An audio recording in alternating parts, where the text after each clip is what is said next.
Hello, good evening, everybody. To the 60 brave souls out of the 146 people who wanted to come this evening, we thank you. My name is Susan Plaisance, and I am the advertising manager at the Bennington Banner. And I wanted to take this time to welcome everybody to the Select Board, the Bennington Select Board Candidate Forum, hosted by Bennington Banner and Cat TV. Good evening. I have to put my glasses on because I can't see. We're very lucky to have a local newspaper and a public access TV in our town, both committed to transparency and keeping the community informed. Jim Therian, Banner writer, is here covering the event tonight. Cat TV is live streaming, and my team has been working very hard to spread the word. At the Banner, we do everything we can to keep local journalism strong, covering public awareness, safety, politics, and of course the fun stuff like food features, business news, and community events. We hope that this forum helps you consider your vote on March 4th. Thank you, and thank you to the Bennington Theater for being so flexible with us. And thank you to Mike Cutler, Lisa, and Cat TV. And thanks all to you for being here. Thank you. Yeah, go ahead. Applause. Yeah. Echo what you said. Thank you for coming.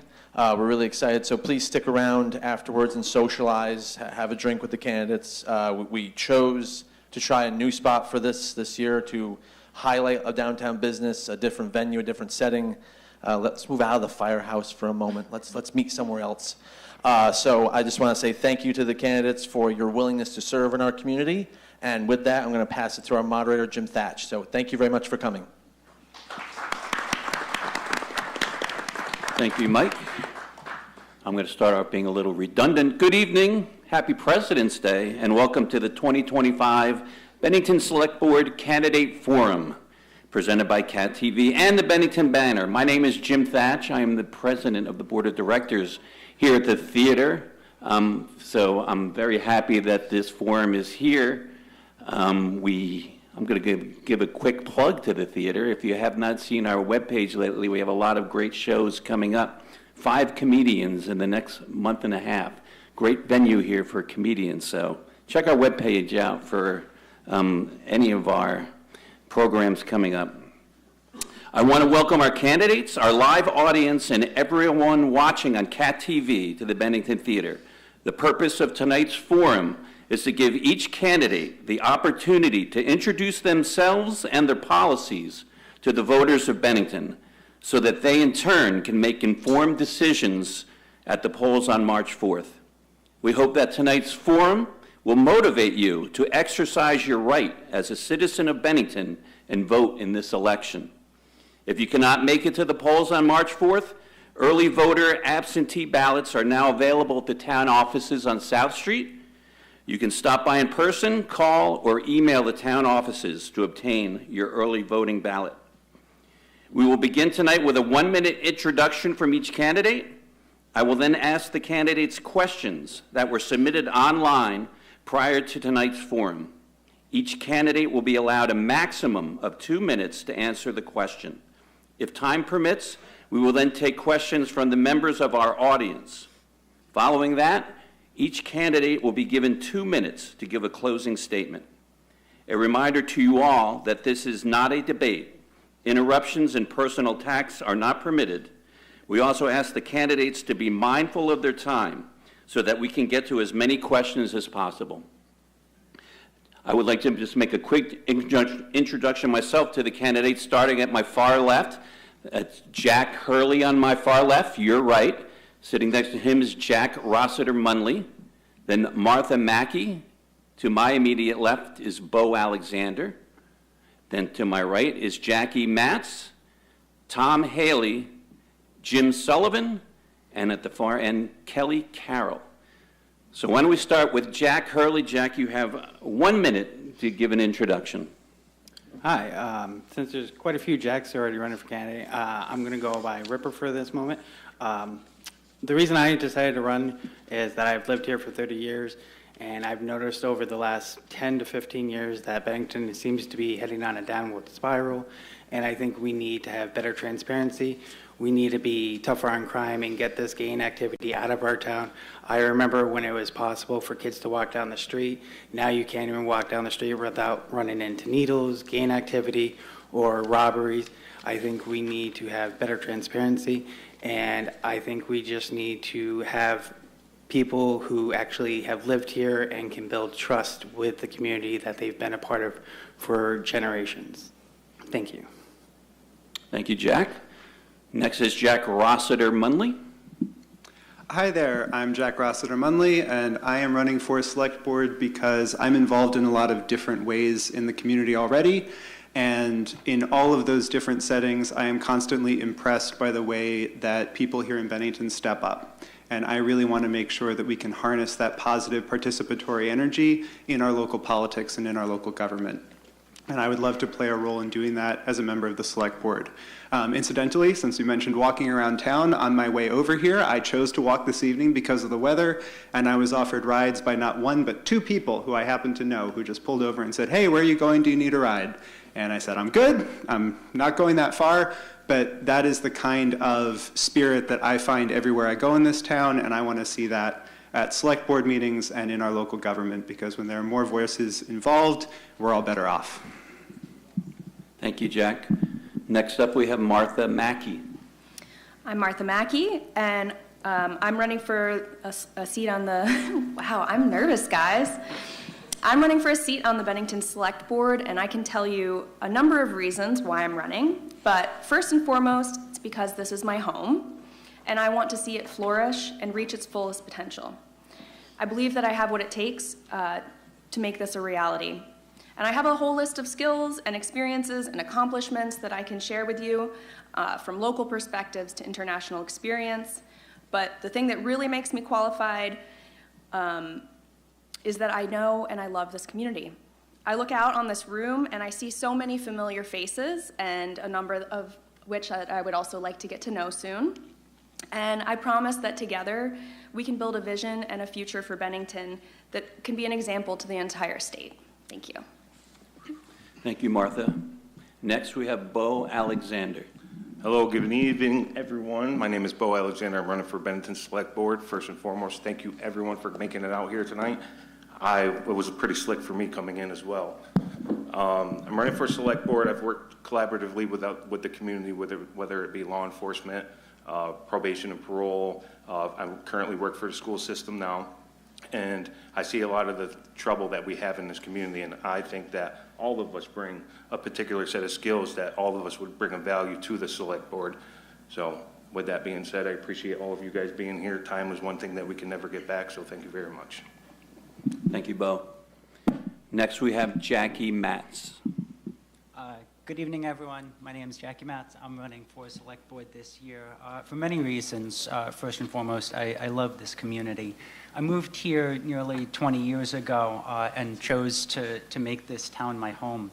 Since arriving here, I've dedicated myself to serving our community through volunteering my time, through supporting our neighbors, and working to just make our town a better place for everyone to live.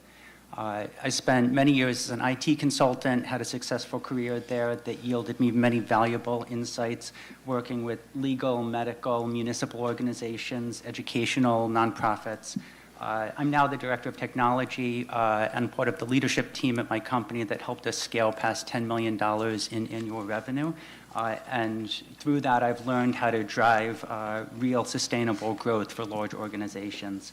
I have extensive board experience, both as president of Queer Connect on the Charter Review Committee, and I'm running because I see enormous untapped potential for Bennington that I look to make a reality. Thank you. Thank you, Jackie. Next up, we have Tom Haley. Hi. Thanks, everyone, for coming out again. I am Tom Haley. I'm running for re-election to the Bennington Select Board. This job has been the most rewarding job I've ever had in my life. Serving the community that raised me is truly an honor. And we have done so much good work and made so much progress in the past few years that I wanted to continue that forward momentum. And to be part of that, to face the challenges that we still face with optimism, with collaboration, and with Bennington pride, I would appreciate your vote for another 3 years on your Bennington Select Board. Thank you, Tom. Next is Jim Sullivan. Thank you. My name is Jim Sullivan. I moved to Bennington County in 1986 and have lived in Bennington since 2008. I'm hoping to serve on the Select Board because I too really love this community and I really want to help it thrive.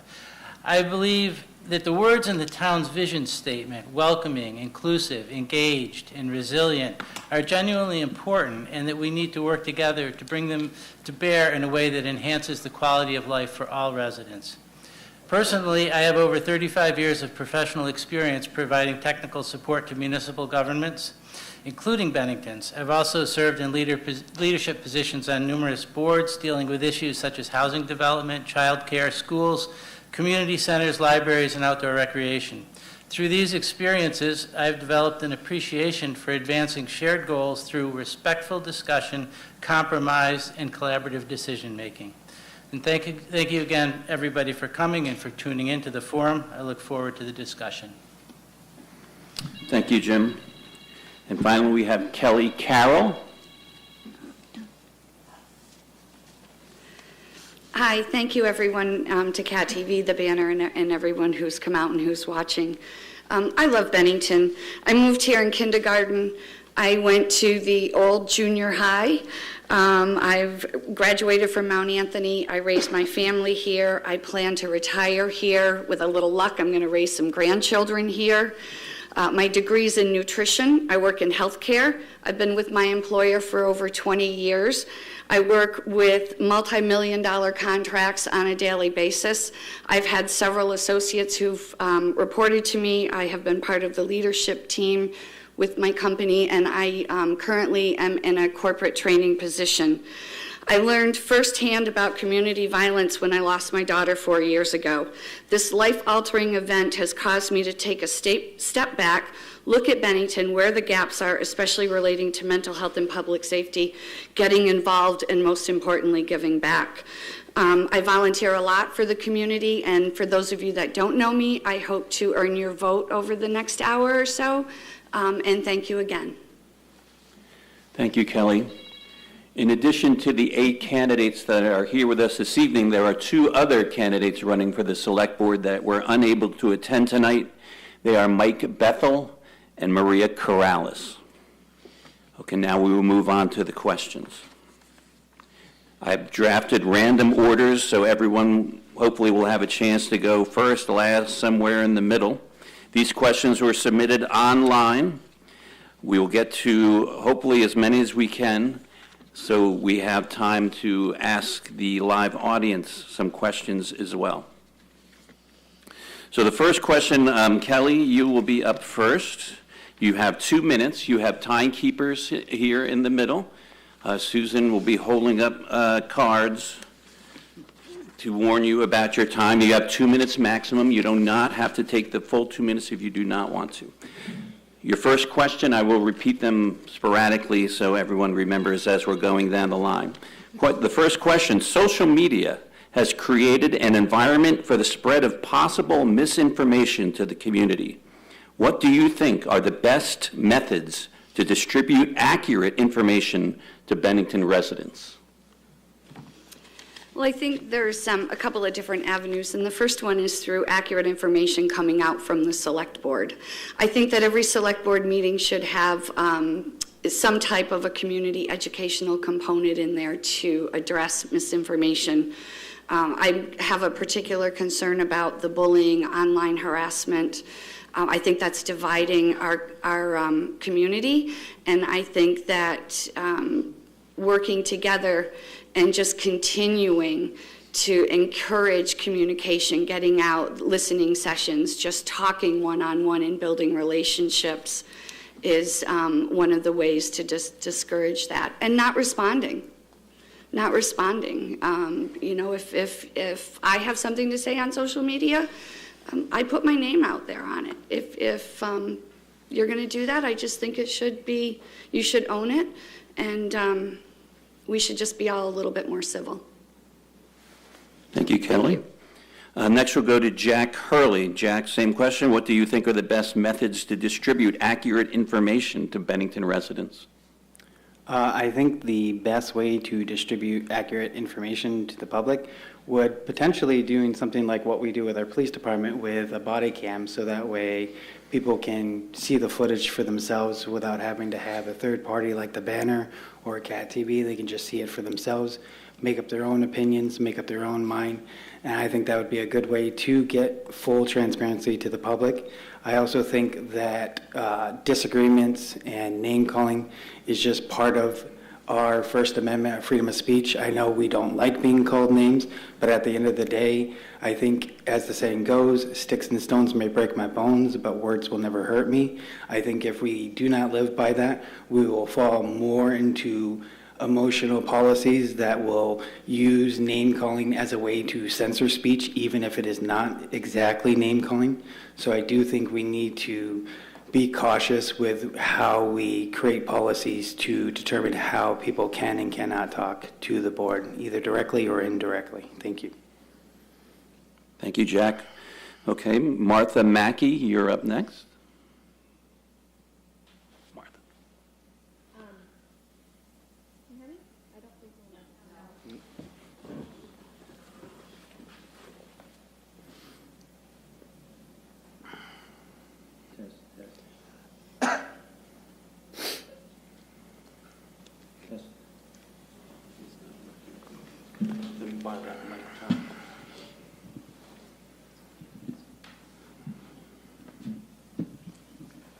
Well, for accurately communicating information, having good functioning mics is always helpful.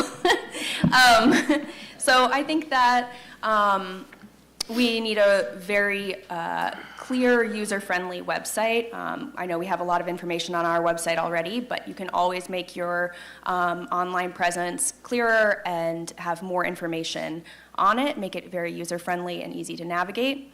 And meetings, yes, meetings, listening sessions, having people come out and give detailed reports of different projects happening in town, giving lots of opportunity for the listening sessions and for public comment.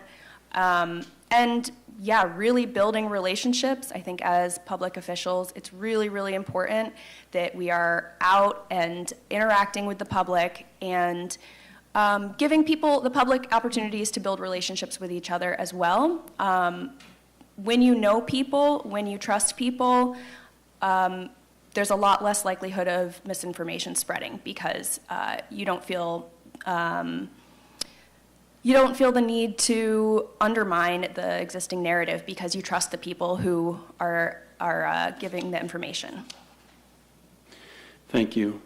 For the interest of efficiency, Jack, why don't you go next? Well, I think two of the best avenues for both sharing and receiving accurate information are in the room with us tonight, the Banner and Cat TV.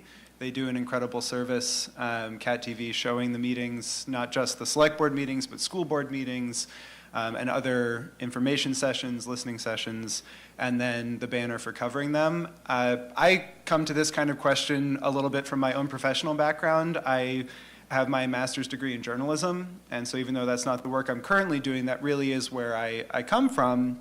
And so I think we can make sure that any of us who are elected to the select board have a strong sense of our own personal responsibility to be sharing accurate information from our positions on the board and within the community, but we should also, and this is part of a difficult conversation happening around the country in terms of what resources are available to local media, but we should make sure that we ask for what we really want out of our local media to hold institutions like the select board accountable. And I say that as somebody who wants to be on the select board.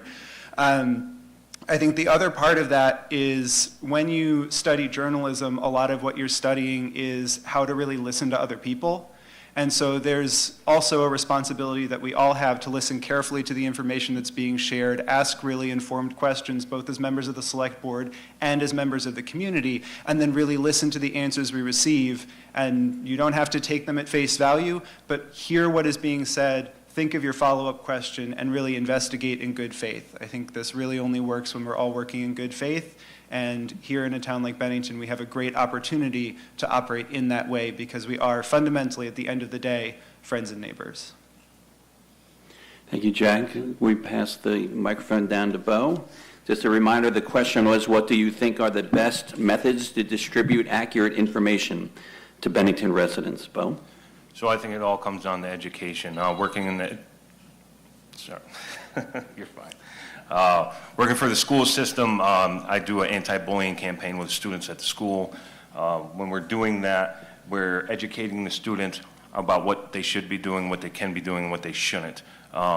And we also have a family liaison at the school, which I think would be beneficial to the Bennington Select Board, representing or identifying somebody among the Select Board to be that liaison to get that education to the people of Bennington, whether it be through the internet, whether it be a special Select Board Facebook page, Cat TV, Bennington Banner, somebody that's identified and available 24/7, well, maybe not 24/7, but a lot to help the community to get the information that they need. And then downright just accountability. People need to be held accountable for the things that they do on social media. Thank you, Beau. Thank you. Next is Jackie Matz. So I think when we talk about misinformation, it's important to recognize that there's a lot of sort of private groups on Facebook that I think it's sort of outside of the purview of the town to go around like finding these pieces of information and addressing them, right? That said, I think there's a number of ways that are really important to make sure that the right information is out there. Obviously, that includes presenting accurate information at the select board meetings. I see a lot of times we have experts come in that sort of render their opinions, their expert opinions at meetings, and I think we need to take those at face value. They've had years of training in the topics that they're speaking on. Our website, I think, is actually fantastic. I found all the information that I was looking for, either there or by searching our website with Google is a really effective way there. I also really think it's valuable that both members of the select board, elected officials, and town staff, every time I've gone to them with a question, they've always been more than happy, more than willing to sit down and take some time with me and help me understand whatever the challenge is that I'm looking at, whatever the piece of information that I'm trying to find. So certainly using the website is an important piece, publishing information in the banner. Using social media can be done effectively. The town certainly has a Facebook page where they post information there. But I think trusting those sources of information that are either experts or are sort of an authority when the town posts on social media and taking those pieces of information at face value. And then being accessible as a select board member so that when someone does have a question, they can call me or email me at the town email address or those types of things and get specific answers to specific questions, I think is another really important piece of that. Thank you, Jackie. Tom Haley. I would say there is very definitely misinformation being shared on social media about the town. But I will say that your select board and your town government has been committed to making as much of information available to the public as possible. And I would say that right now there is more information available to the public than has ever been available before. We created the communications position so that we could have one centralized point where all the information coming out from the town could be distributed to the public through social media, et cetera. The website now has a functional search engine, which we didn't have for many, many years. And the town manager is accessible. If you have questions about things related to the town government, you can call Stu and he will answer your questions. But one of the best things I think that I've enjoyed about being on the select board is that people do stop me on the street and ask me questions about what they saw at the meetings, and to be able to either answer their questions directly then or to help them find where they can actually get accurate information, I think is a very important part of being a select board member. In terms of social media, you do have to keep in mind that a lot of us do get caught in our own little echo chambers and just reinforce the negative opinions that are being spread on whatever particular page we're reading. And sometimes I find it myself guilty of it too. You have to check yourself and make sure that you aren't being trapped in a spiral, and actually step outside of it and make sure that you are actually getting correct information. The information is there, the town wants you to have it, and whatever we can do to make it more readily available to you, you have the resources to do that. Thank you, Tom. And finally, Jim Sullivan. Not quite finally. Thank you. I appreciate the question and what is a real genuine concern in our society today with the prevalence of social media. And I just want to reinforce something that Tom said, that you have to be really careful about social media. It's good for a lot of things. Spreading accurate information is not always one of them, and a lot of that is because of the what I call tribalism that Tom referenced, that you tend to get very filtered, one-sided information when you go look at social media. That said, I do agree that there are a lot of great outlets available to folks now in the community. I think the town website is a very effective way to get information out. Cat TV, boy, it has become more and more popular. Congratulations to Cat TV for getting direct contact information out there to people. We are incredibly fortunate in Bennington to have a local newspaper, the Bennington Banner, that's still publishing and publishing really well and getting information out, and I really appreciate that. I think the select board meetings also very valuable. Obviously, way to get information out. It's the kind of the direct output from the board and town staff to the community. I think that there's opportunities for special select board meetings. I really appreciate the listening sessions that the board's been doing to hear from people and to respond to their questions. And I think we could even maybe take that to another level and focus some of those listening sessions on specific topics and get folks and organizations in the community who are expert in particular areas, talking with each other and talking with the community and talking with the board at those sessions. Thank you. Thank you, Jim. Okay, we'll move on to our second question. Well done, everyone, staying under 2 minutes. Our second question will start with you, Jim. There is a proposal for a methadone clinic to be opened here in Bennington and operated by a company that operates over 400 for-profit clinics nationwide. What are your thoughts on the methadone maintenance programs versus a treatment program intended to end opioid use? Well, thanks for that question. I'll say right off that not my particular area of expertise, so definitely something that I'd like to learn more about before I really committed to one particular avenue.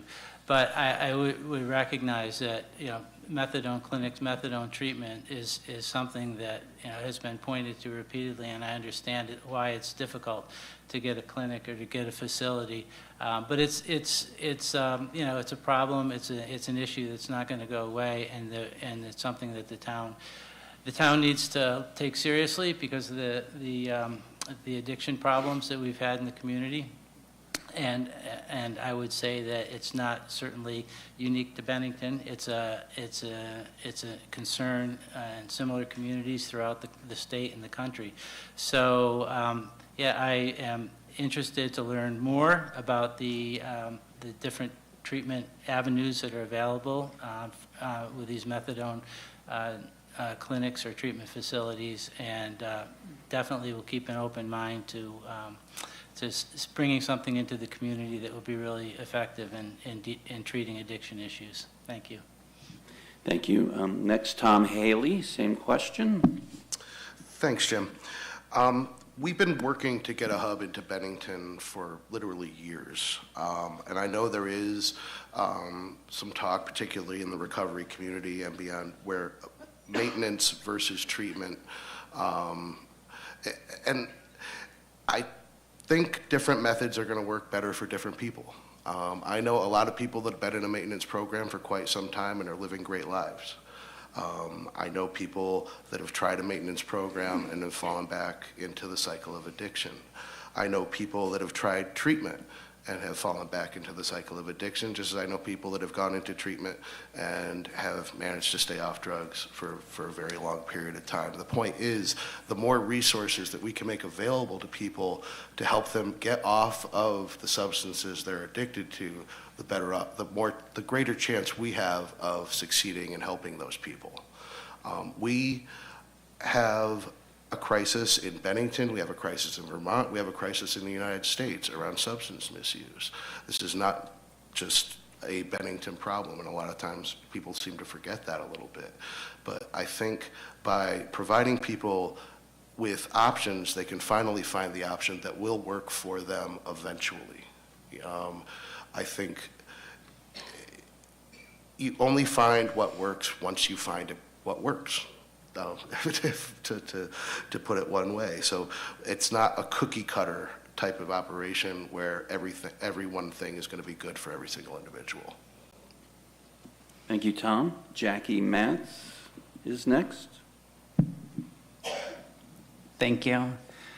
I want to start by remembering, as we talk about the subject, that we're talking about people. We're talking about members of our community. And I've unfortunately known a lot of people that have struggled with addiction. And the one thing that I can say unequivocally about all of them is nobody wants to be addicted to these substances. Nobody. It's not fun. It's a miserable life, right? I think when we talk about methadone versus treatment, we have to recognize that the first step to getting better is getting some stability in your life, right? People do not wind up addicted to substances because of one bad choice. I believe that they wind up there because a variety of symptoms showed up in their life that led them to that place. And so if this is a first step that can be taken to move somebody towards treatment, and I think then it's important that our community steps in and continues to offer additional resources to these people, whether it's through nonprofits or other caring organizations, to get them to the point that they can become a responsible, productive member of our society again. I have seen wonderful, wonderful recoveries and stories of people moving from that place of ugliness and darkness to a place where they're really thriving in our community. I understand there's concerns about where it's placed and some of these other pieces of it, but I think helping someone move in a good direction is always a good thing. Thank you, Jackie. They have a microphone again. So we'll go next to my left to Beau Alexander. Let me just remind you of the question. What are your thoughts on the methadone maintenance programs versus a treatment program intended to end the opioid use? So no, it's not working. Still not working. Apologies.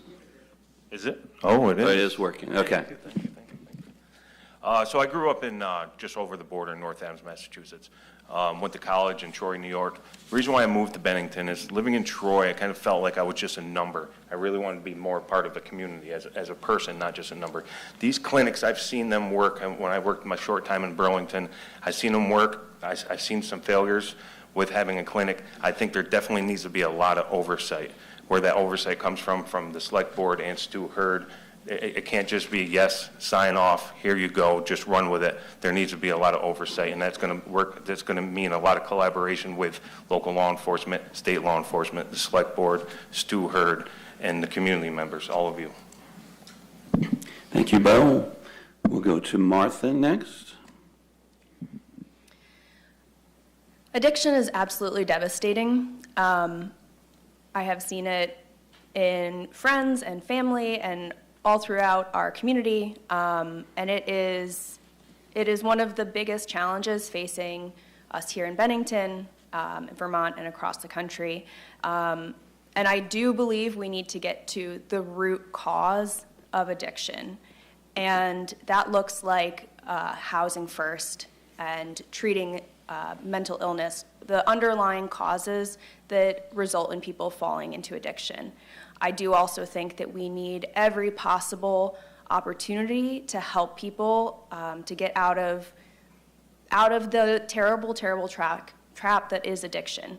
I absolutely would want to do thorough research on the methadone clinic, their past success rates, and that is something that I would do as a select board member. I would do thorough research to find out if this particular business is what we want here in our community, if it is going to actually help our friends and our neighbors, our family members who are in these dire straits. We don't want a business that isn't going to actually help people. But if it is a business that has a track record of really helping people, then we need that here.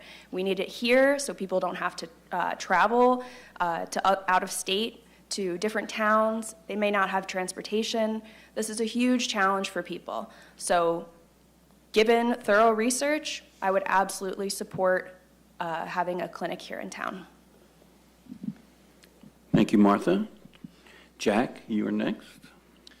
Thank you. Yeah, when I think about these kinds of questions, I remember a quote from our police chief from a couple years ago where he talked about how we're not going to arrest ourselves out of the opioid epidemic. And as Martha and Beau have said, the amount of oversight that a project like this needs is significant, especially since it is a business. But as someone who has been there when a person has come out saying, oh my God, I need Narcan, my friend is ODing, and have been there with Narcan in that moment, that's where you're really confronted about the fact not only that these are the kind of things that affect people's lives, but that fundamentally addiction should only be one part of someone's life story. It shouldn't be the end of it. And these are the kind of projects and programs that save people's lives, and they do. Even though they don't get to some of the deepest root causes, they are a different way of addressing this challenge that does help a community come together and be able to support someone on the journey to recovery that is right for them. So I absolutely support these kinds of projects and programs with appropriate oversight and with appropriate engagement from the community. Thank you. And Jack Hurley is next. Could you repeat the question one more time, please? I can. I'll give you the full question. There is a proposal for a methadone clinic to be opened here in Bennington and operated by a company that operates over 400 for-profit clinics nationwide. What are your thoughts on the methadone maintenance programs versus a treatment program intended to end opioid use? So I would be curious to know the company and do some background research into them to see what their success rate is. I'm not fully opposed to the idea of a methadone clinic.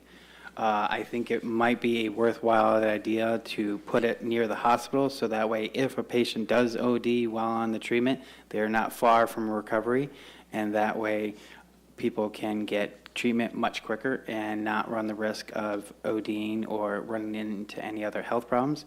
I also think that we need to build up family and friends because as the saying goes, the people you surround yourself is the person you become.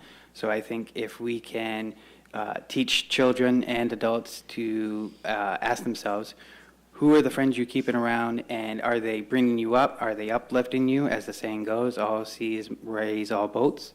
Or are they bringing you down like an anchor, holding you in one place with addiction? So I think we need to not only find methadone clinics and treatments to help the people, but I think we also need to show people that they need to ask themselves, are the friends that they are hanging out with better for them or worse for them?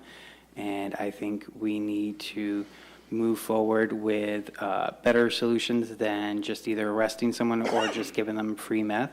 I think ultimately we need to find alternative methods that could get people off addiction. Maybe finding alternative paths like wood building or arts or crafts or anything of the sort. But we do need to find alternative situations to solve these problems. Thank you. Thank you. And Kelly Carroll. Thank you, and hopefully you can hear me.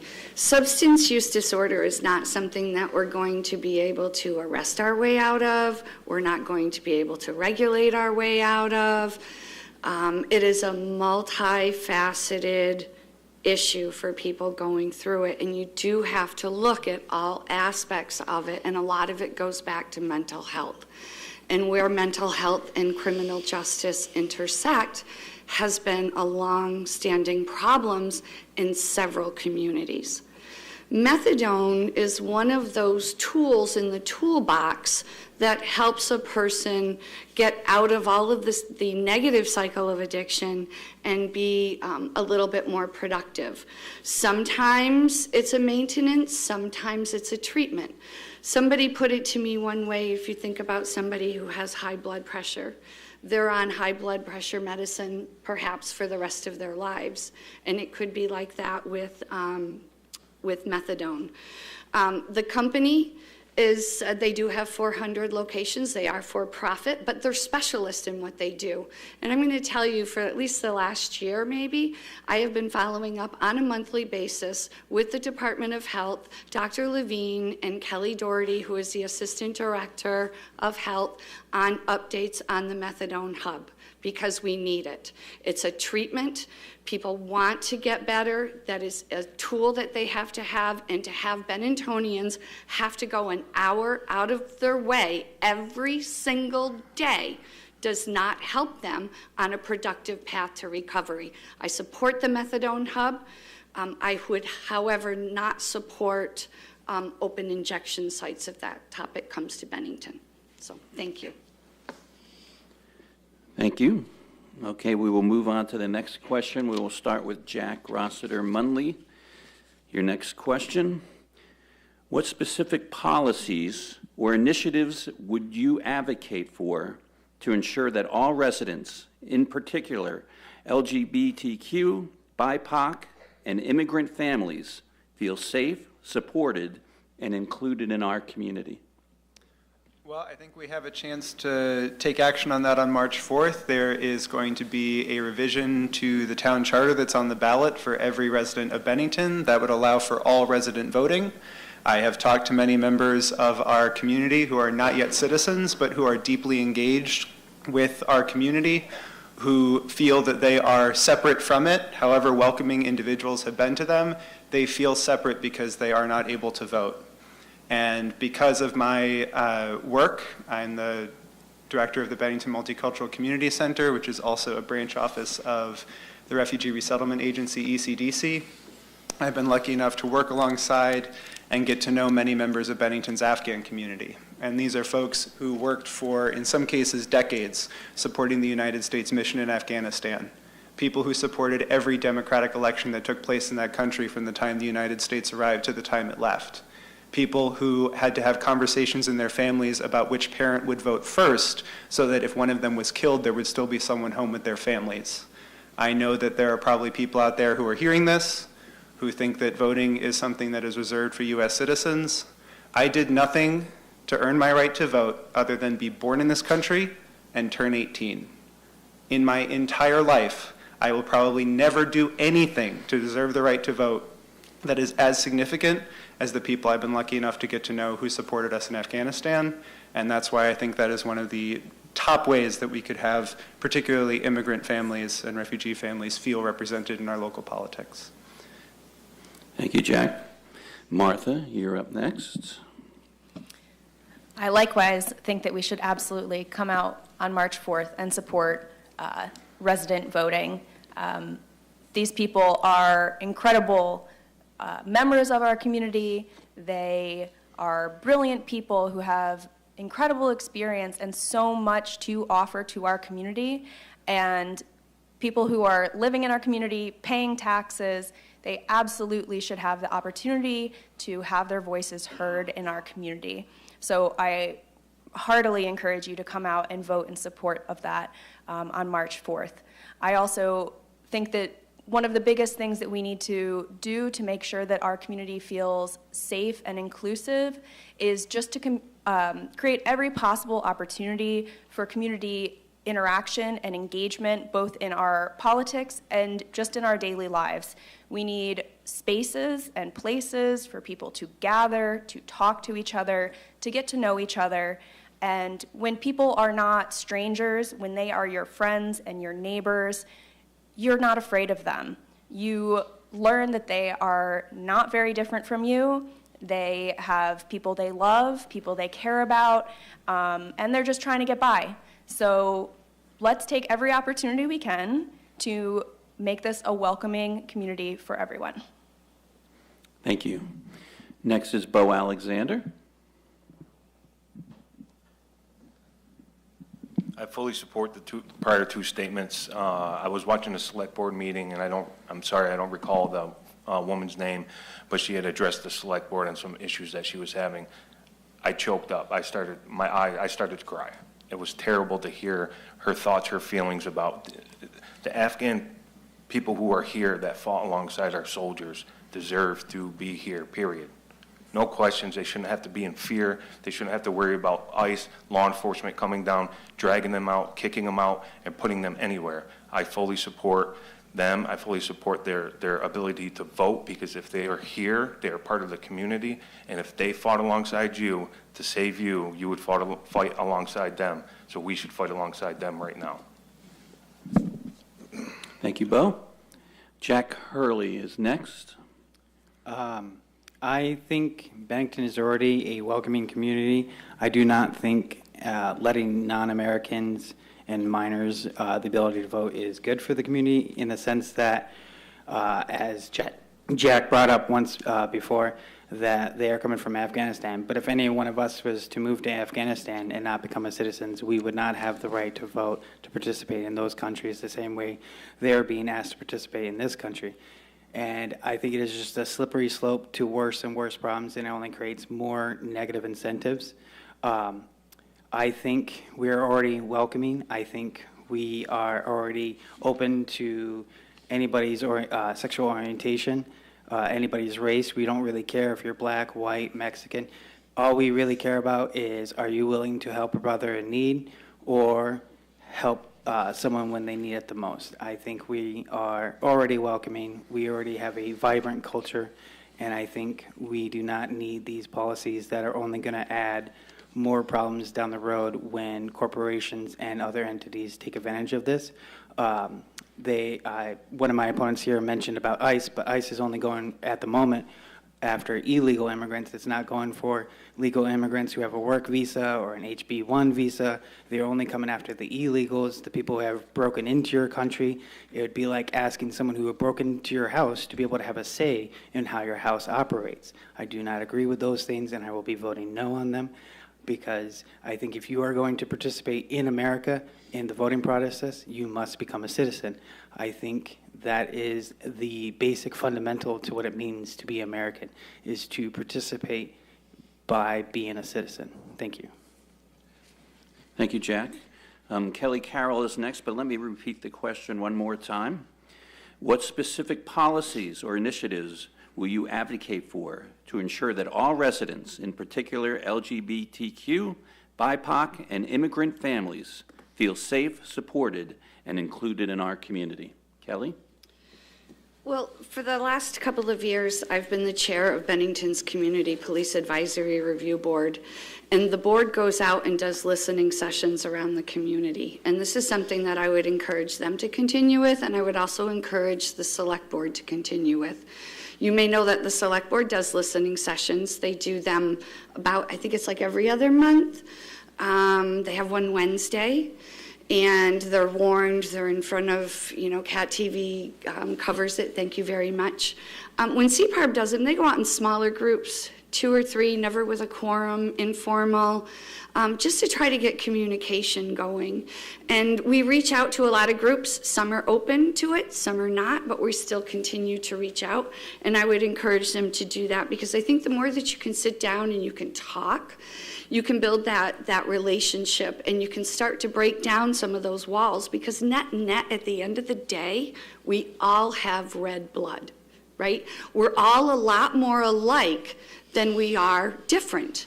And it really, personally speaking, I don't look at people like that. I don't look at people with different ethnicities or skin tones or preferences or anything like that. I look at the quality of the person, and I think that's what we really have to try to get back to. And again, I think if we can do it with small groups and just getting out into the community and talking, I think we'll make some achievements in that.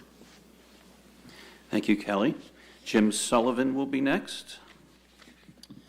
Thank you, and thank you for whoever submitted that question. I think it's a very important one. Bennington is, I agree, a welcoming community, and I think it really needs to be a welcoming community and a caring and compassionate community, and it needs to put that out front, and so that people see it and appreciate it and understand that that's where we are as a community. I think we need to celebrate diversity, make people feel welcome, and let it be known that, not only are they welcome, but we really need that diversity in the community. It makes the community a stronger, healthier, more vibrant place. And folks that bring their new ideas, new cultural identities to the community help us all grow and understand. And I certainly would agree with Kelly that a really important thing is to get to know each other. And once we get to know each other, people are going to be much more accepting of each other. I think people are going to make each other feel welcome and feel like neighbors. And I think one of the things we can do in that context is, to make sure that we have the places, the community markets, general stores, town meeting places, events where people get together and mix and really feel and become part of a community and get to know their neighbors across all these different groups. And one last thing I'd like to say is I know that the Bennington has been taking this very seriously because they've structured their new town plan around the idea of diversity and inclusiveness, and I think that's incredibly important to make sure that your basic town planning document is identifying that as the key component for the community moving forward. Thank you. Thank you, Jim. Tom Haley. Thanks. As Jim said, a diverse community is a stronger community. We know that young people, when they're coming out of college and looking for a place to move to and to build their businesses and establish their lives, they are looking for diversity among the population. And we are somewhat limited in town government in terms of policies that can directly affect these people, but I think one area that we can do better is, and I would think perhaps I'd look to Jack for some help on this, is making people more aware of what programs are already available to them. I was part of drafting Bennington's Declaration of Inclusion because I do believe words do matter, but what we do after we say those words, I think are even more important. Jim did mention the town plan, which I have here in my notes. It was actually interesting in watching that process that I saw the greatest deal of involvement from communities that people say tend to be underrepresented, actually involved in coming out and getting their voices heard and around the drafting of the town plan, which I found to be very enheartening. The CPARB is a very definite step towards part of that goal. I think they've had some growing pains.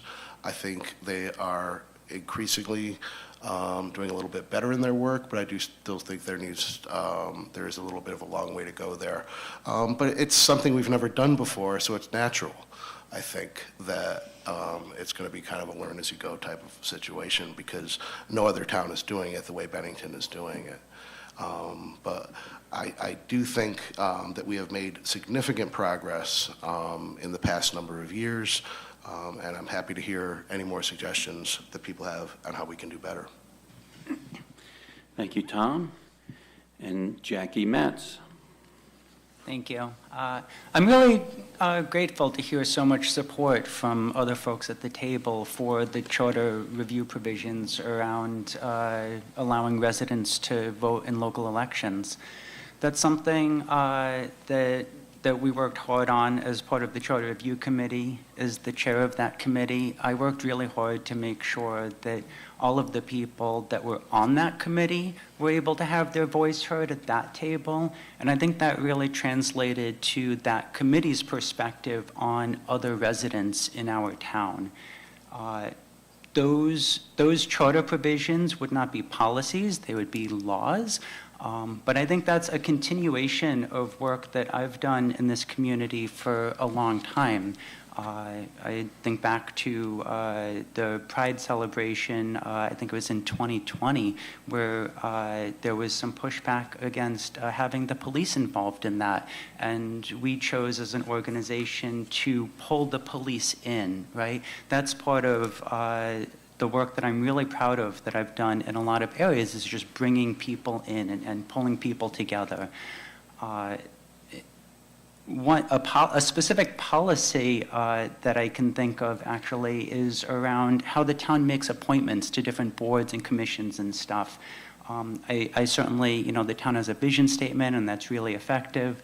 But I think sometimes it's the pieces that are not stated. I think it's hard to attract people to those positions if you're not advertising those opportunities in places where those communities will see them. So I think making sure that we're providing that information in a place that's accessible to people that we want to get involved could be a powerful way to start setting that example. And then hopefully the boards and commissions will be more welcoming to those voices in their work. Thank you, Jackie. Okay, we'll move on to our next question. We'll start with Jack Hurley this time. Jack, what do you see as ways to diversify revenue sources beyond just taxes in the town? And do you think the option tax is a way to do this? I think the option tax is potentially viable. I do think we need to have more discussions not only with the other board members, but also with the people as well, to let them know what is to fully come out of that. But a personal project of mine that I think would help lower property taxes and bring more revenue to the town is what I'm calling legacy housing, which is where you would have a family of aunts, uncles, grandparents, and your own kids living under one roof, where you have a family business at the bottom. The idea came to me when I used to go to the rec center and play Magic the Gathering with Keith and buy packs from him. And when he moved to Main Street and opened up his Gamers Grotto, that is what gave me the idea of creating a legacy housing in our zoning policies. That way, more families could make it affordable to start up their own business and eventually make it to Main Street and make a bigger business so that they can bring in more revenue, not only for themselves, but for their town. So I think there are far more options than just taxing the people more and more, like we're already seeing in the legislature, where property taxes have gone as high as, I think, 20 or 30% in just the last couple of years. So I think we need to find other ways than just taxing the people the money out of their pockets. Thank you. Thank you, Jack. Next is Kelly Carroll. I think, first of all, I don't support an options tax. I think if we're going to put something in for revenue, it should be in the budget. I think when we do options taxes, we tax a lot of our residents now. I tend to think about my 88-year-old mother and different things that she can afford or can't afford with it. I tend to think about my kids and their dreams of someday having home ownership and thinking, gosh, that's a very big goal, because with the way housing is and the cost of everything, it makes it very difficult. I think, as far as diversifying, I'm not really sure what to say on that, I'll be honest. I think that, we have to look at every line item in the budget. I think Michelle Courier does a great job, I think that's her name, my apologies, who does all the financials at the town office. I think she's very frugal with things, but I do think that we need to take a look at everything that we're expending. And I think we need to start to look at all of the little pennies. We don't want to be penny wise and pound foolish, or as my Irish grandmother would say, champagne taste on a beer pocketbook. And I think that there's a lot of things that we'd like to do, but I think we just need to really sit back and take a step and look and make some hard decisions, and they're not going to be easy decisions. People are not going to be happy, but we can't just keep taxing our way out of it. When I first came to town, bought my house in the early 90s, my property taxes were $1,238. My water taxes were $68. Now my water taxes are over $300 a quarter, and my property taxes are over $4,000. And I just, again, I keep thinking about the seniors in our communities and how they're struggling with that. So I think we just have to really pay attention to all the pennies and not add any unnecessary expenses. Thank you, Kelly. Jackie Matz. Thank you. So I think there's certainly a lot to look at here. If we're talking about the options tax, there's a variety of different options taxes that could be recommended to the voters. It's something that the voters of the town would have to approve. But I think when we're talking about diversifying revenue streams, we have to have all options on the table right now. I look at a local community up in Manchester that has the options tax, and they actually have the lowest property tax rates in all of Vermont. And so I think that's a really powerful lesson to learn there. I know it's a different community and it might not work out exactly the same here, but I think it's something that should be considered. Beyond looking at options taxes, I think there are a number of ways to add to the revenue that the town generates through expanding housing that's available. That will still come from property taxes, but there will be a bigger base, and so individual property taxes will go down. If we're talking about home ownership, I just recently purchased a house myself, my first house, and I was really sort of taken back when I saw the property taxes. So if we're talking about someone being able to afford that, finding a way to lower those property taxes is going to be a really big piece of that puzzle. Aside from that, there's a lot of buildings in this town that are in a state of disrepair that really need to be sort of renovated and built up. They'll be worth more after that happens, and so they'll contribute more to the tax base at that point too. So I think this is a sort of a multifaceted issue. You know, this is a large town. The budget's you know, in the 15, 20 million range, and so there's a lot of pieces to look at. It's not just going to be one piece that solves the puzzle. Thank you, Jackie. Next is Tom Haley. Thanks. I think when we're talking about diverse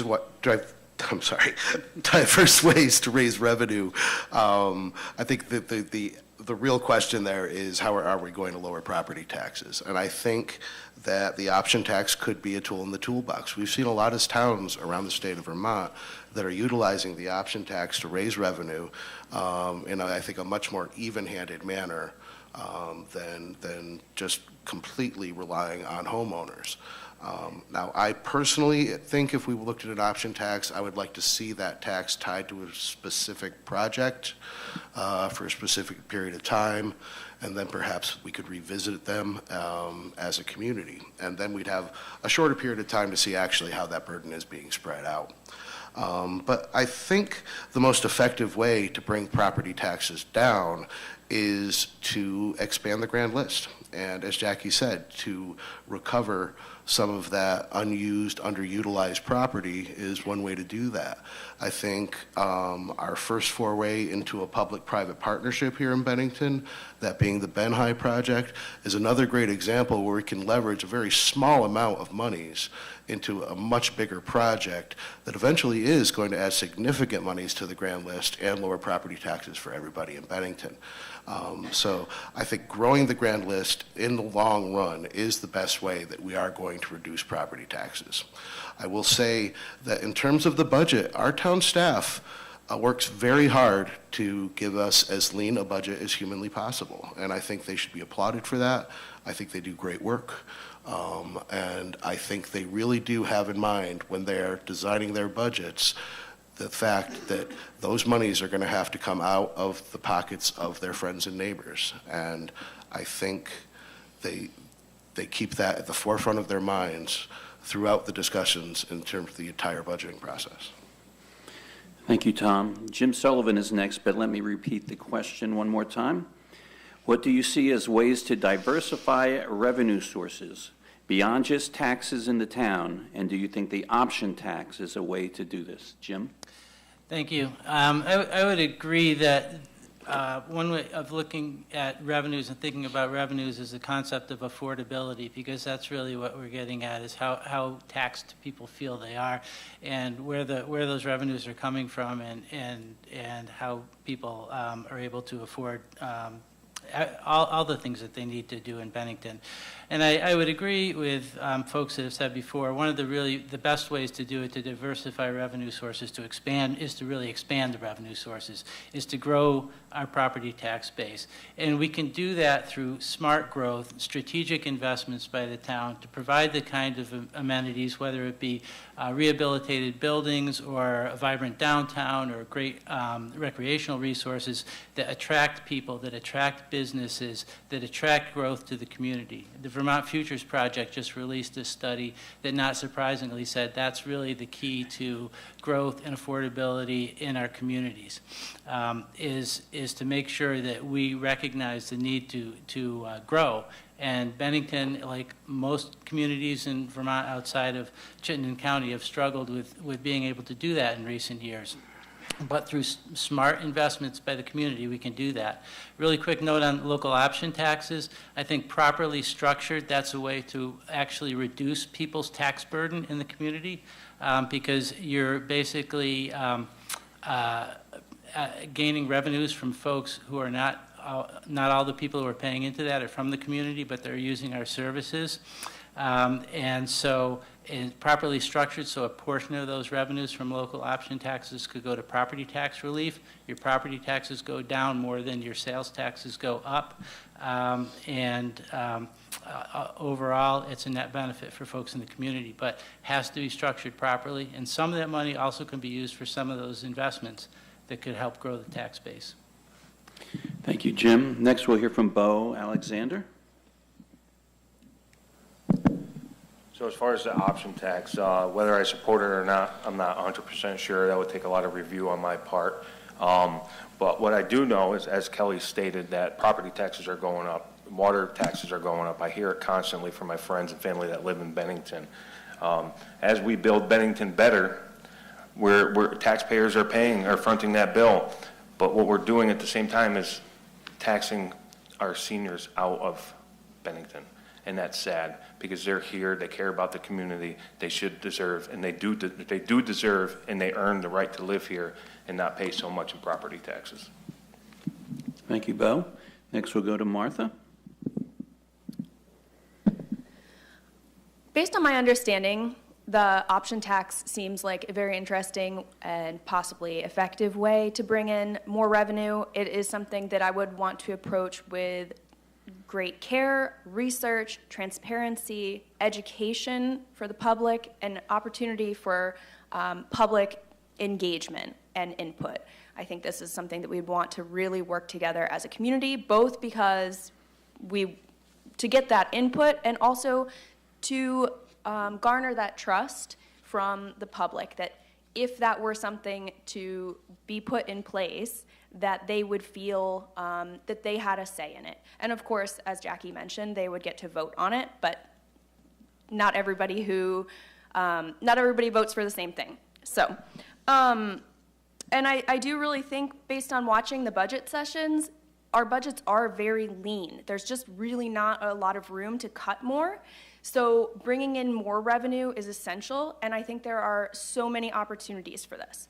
Bennington is an amazing place with amazing potential that it's really overlooked. We talk about how Bennington is forgotten by the rest of the state, and I think we have the opportunity to change that, to invest in our natural assets here, to create outdoor recreational opportunities, to highlight our downtown, our historic buildings. There's so much opportunity here, and to make Bennington a destination, to fill our empty storefronts, and increase our revenues through those means. And I am so excited if I am able to help make those things happen. Thank you, Martha. And then we have Jack. Me, Jack. Yes, Jack. Okay. You, Jack. Yeah, as I think there have been a lot of very good answers, I would say that, in addition to thinking about ways to expand revenue, we also have to think about how to maximize what we currently have. As has been mentioned, the effort is made to provide a very lean budget for every budget season. We just went through the budget season. I hope all of you were able to watch both of the 4-hour budget sessions that the select board had. But what you see in those is the various department heads coming before the board and basically explaining what they need and how some of the things that they feel are really essential to their operations are not in the town budget. And that's okay. That's part of the difficult process of putting it together. And I would say particularly in the context of being a potential member of the select board, thinking about how that budget gets put together, thinking about how to maximize the money that's already available before having to find more is really important to me. It's something that comes up for me in my professional life all the time. I work at a nonprofit organization. We receive sometimes very small grants, and we have to figure out how to bring together a lot of different partners or think really creatively about how we put together a program so that those dollars can go as far as possible for the people who we work with. I would also say that I'm part of community projects that don't have any specific grant funding, that don't have any money necessarily behind them in an official capacity, and we still figure out through something like the Community Cafe how to have 125 to 175 pay-what-you-choose meals available every single week. So thinking creatively about how to bring not only new revenue in, but how to maximize the revenue that exists so that we can preserve affordability, so that we can have a community that is a destination and that works for all of the people who already live here. That's of very, very significant importance to me. Thank you, Jack. Okay, we'll move on to our next question, and we'll start with Beau Alexander this time. Bennington has a 250th anniversary committee that is planning events to celebrate our history starting in 2025 and ending in 2027 with the 250th anniversary of the Battle of Bennington. Would you commit town resources and money to help commemorate the 250th celebration? Absolutely. I think it's very important. A lot of the activities that we have in Bennington keep Bennington here. People that come from out of state that I've met, my family members that are from out of state, love to come here and participate in all of the downtown festivities that we have. So I think it's very important to keep growing. Again, when it comes to even the project, and I read a very quick article about the Bennington Monument and what that's going to look like and where the funding is going to come from that. I would definitely like to be a part of that to structure some kind of, whether it be grant funding from the federal government, but be part of that project to have work with the select board and other agencies to make sure that we protect what's important to the people of Bennington. Thank you, Beau. Martha, you can go next. What an opportunity to follow up on what I was just saying in response to the previous question. This is such an opportunity to demonstrate to the rest of the state and beyond all that Bennington has to offer. So yes, I would want to use some town resources to make this a true celebration that highlights Bennington, that highlights our history. And I think it doesn't have to be something that costs a ton of money because we are a community and there are a lot of amazing people here, amazing organizations who have so much to offer, and with effective collaboration, we can throw an amazing celebration without breaking the budget. And I would absolutely want to help make that happen. Thank you, Martha. Jack Rossiter-Munley.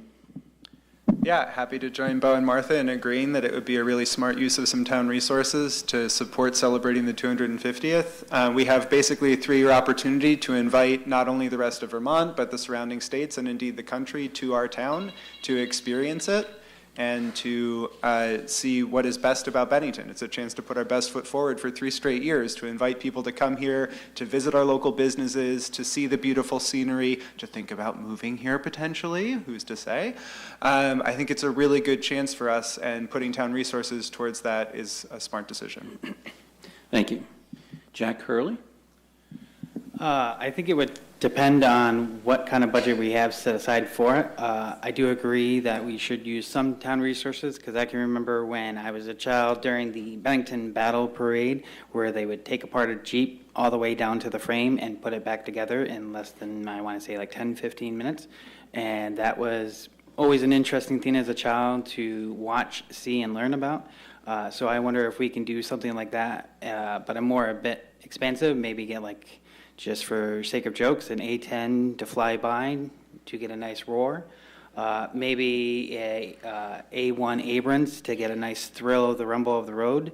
You know, we just have to look at our options, maybe talk with the Green Mountaineers up north, see if they have anything that we could borrow for a little bit. Maybe they can cut us a deal. I do think that we need to be a bit frugal with it and not overspend like we're in Las Vegas. So I do think we need to be at least somewhat wise with how much money we allocate to the 250 anniversary, but I do think that it would be worthwhile to go above and beyond than what we usually do during the Bennington Battle Parade. And thank you. Thank you, Jack. Kelly Carroll, you're next. Let me just repeat the question one more time. Would you commit town resources and money to help commemorate the 250th celebration?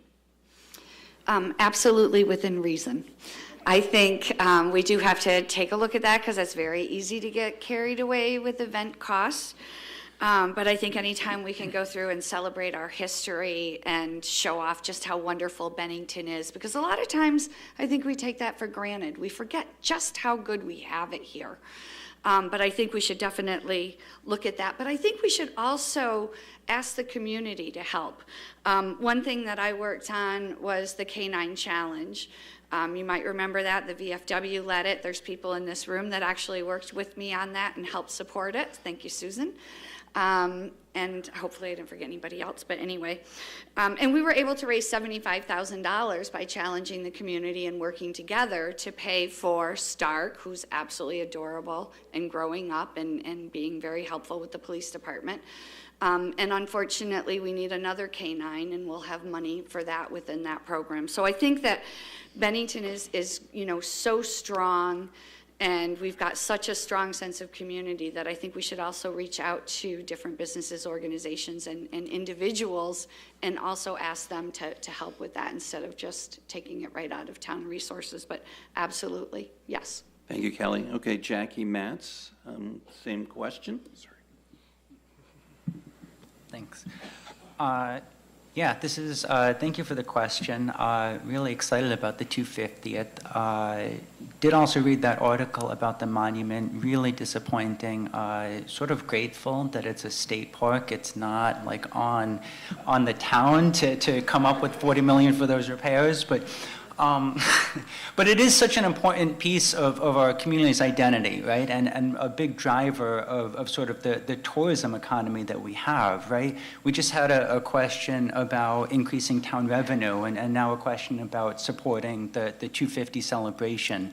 And so I think it's important to recognize that tourism is a big economic driver in this area. So my experience both with like nonprofits and like my professional experience in business is always about like, how can I take like $1 and turn it into $10? How can I take $10 and turn it into $100, right? And so would I invest some resources? It would depend, right? I'd have to look at the equations. And then I think it's also important to recognize that the town has a lot of resources that we can offer that come in the form of something other than dollars, right? That the town has a marketing budget, right? And I think it would be silly not to market the 250 celebration, something that will bring in a lot of tourism to this town. So I think there's potentially a lot of creative solutions here that come not in the form of just putting money down, but using the resources that the town has really wisely to sort of drive that tourism and to have a fun celebration for the people that live here too.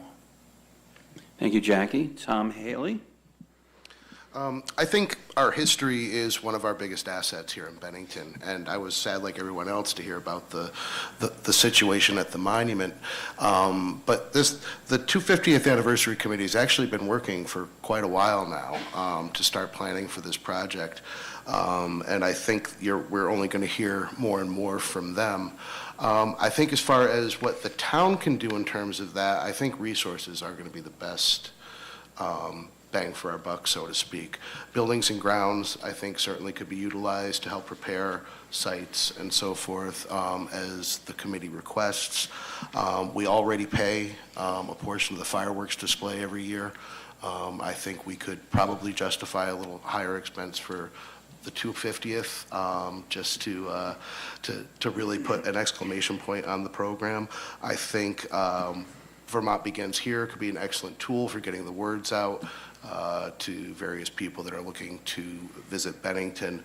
And I think we on the select board could also use our platform during other business and by inviting other groups, particularly the 250th Anniversary Committee, to come and talk to us and use the already ready-made platform there to get word out to more and more people as to what kind of programs they want to be running and what kind of revenues they need to raise. Because I do know that if the people of Bennington are asked, they will come forward and they will help, and the program will succeed.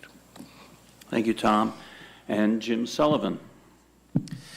Thank you. Yeah, like everybody, I was a little bit shocked to hear about the cost of the monument repairs, having driven by it every day for the past few years and watching them do their assessment work. But I kind of think it's one of those things, well, all right, I'll say there's no such thing as bad publicity, right? That definitely is going to make everybody in the state take a look at Bennington and some of the Bennington's unique history and character.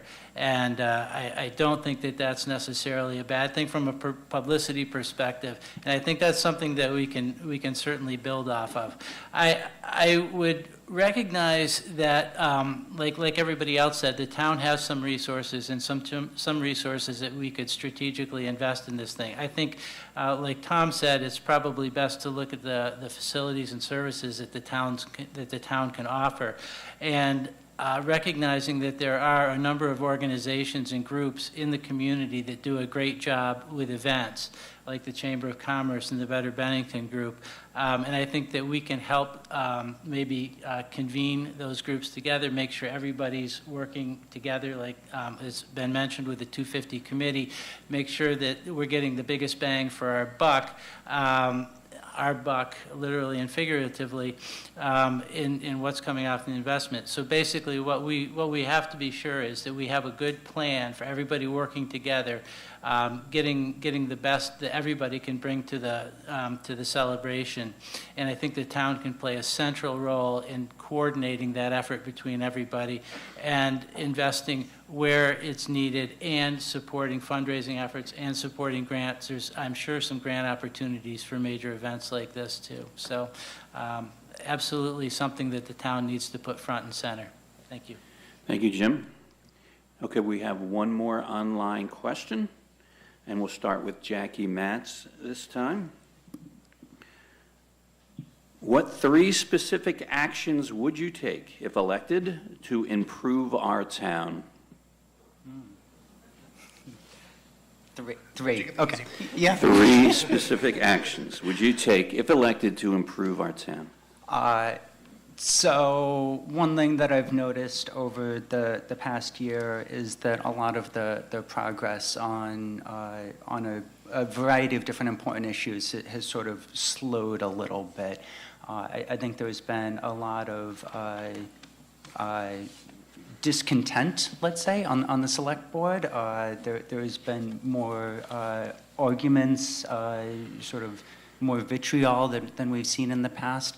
And so I think this is something that I've seen with other organizations, and so the first thing that I would really want to do is lead by example in that area and show up and be the person that's willing to hear all voices and find a path forward, right? Make progress on the things that everyone can agree on first, and then move on from there. Other than that, there has been a number of things that I've actually already started working on or have been looking at. I think that the Ben High project was a really positive start to addressing some of the properties in our town. I think the Energizer building is another one that we should look at closely. There was recently a report released by the state talking about the use of land banks, so I think establishing a land bank in town would be a proactive step toward attracting developers that could repair that building. And then I've also been having conversations with a few folks, the Chamber of Commerce and the Regional Commission, about nurturing sort of a tech economy in town here and another way to diversify some of our revenue streams and add another sort of layer to our economy, right? We have an economy right now that's sort of based around healthcare and education and tourism, little manufacturing, but I Okay, think Jackie. tech would add to that nicely. Thank you for your enthusiasm, Jackie. The time is up. Tom Haley, you're next. I really hate questions like this that say pick 3 specific things, because I think it misses the fact that a lot of the issues that we face in running a town are interconnected, in that working on one thing doesn't mean you're not working on another thing altogether. I do think housing is the biggest challenge that we face here in Bennington for exactly that reason.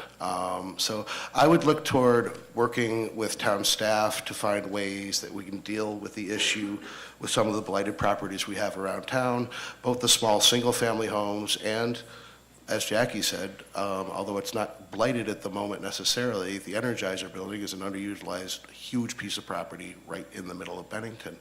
And I would definitely look for ways that we could better utilize or utilize at all that facility. And I think what we need to do is recognize that we need to build more housing, so I would look for more ways to use particularly public-private partnerships, but if not necessarily, to encourage development across the board, like we're seeing at the Lozon building, potentially the Benmont Mill. So I think really, if we focus on the housing issue, we're going to start to see issues that we're having with recruiting police, recruiting doctors, recruiting teachers, and so forth, start to click into place. Thank you, Susan. Otherwise, so I will leave it there as time is running out, but thank you very much. Thank you, Tom. Jim Sullivan is next. Thank you. And I promised that I had written these answers down before Jackie and Tom gave their answers. but you know, one of the first things is really to develop and foster positive working relationships and collaboration. I think that's critical. I think the town moves forward most effectively when people are agreeing that their values are consistent, and that while our approaches to solving things might be different, we can take the best ideas from each other and work together to come up with compromises that really improve things in the community, and do it in a positive, constructive way. And I think that's a really important first step. Housing, absolutely critical. It's you know, point one that we need in the community. You know, there's a housing crisis nationwide, statewide. Certainly in Bennington, the cost of housing is extraordinarily high for people based on what they earn.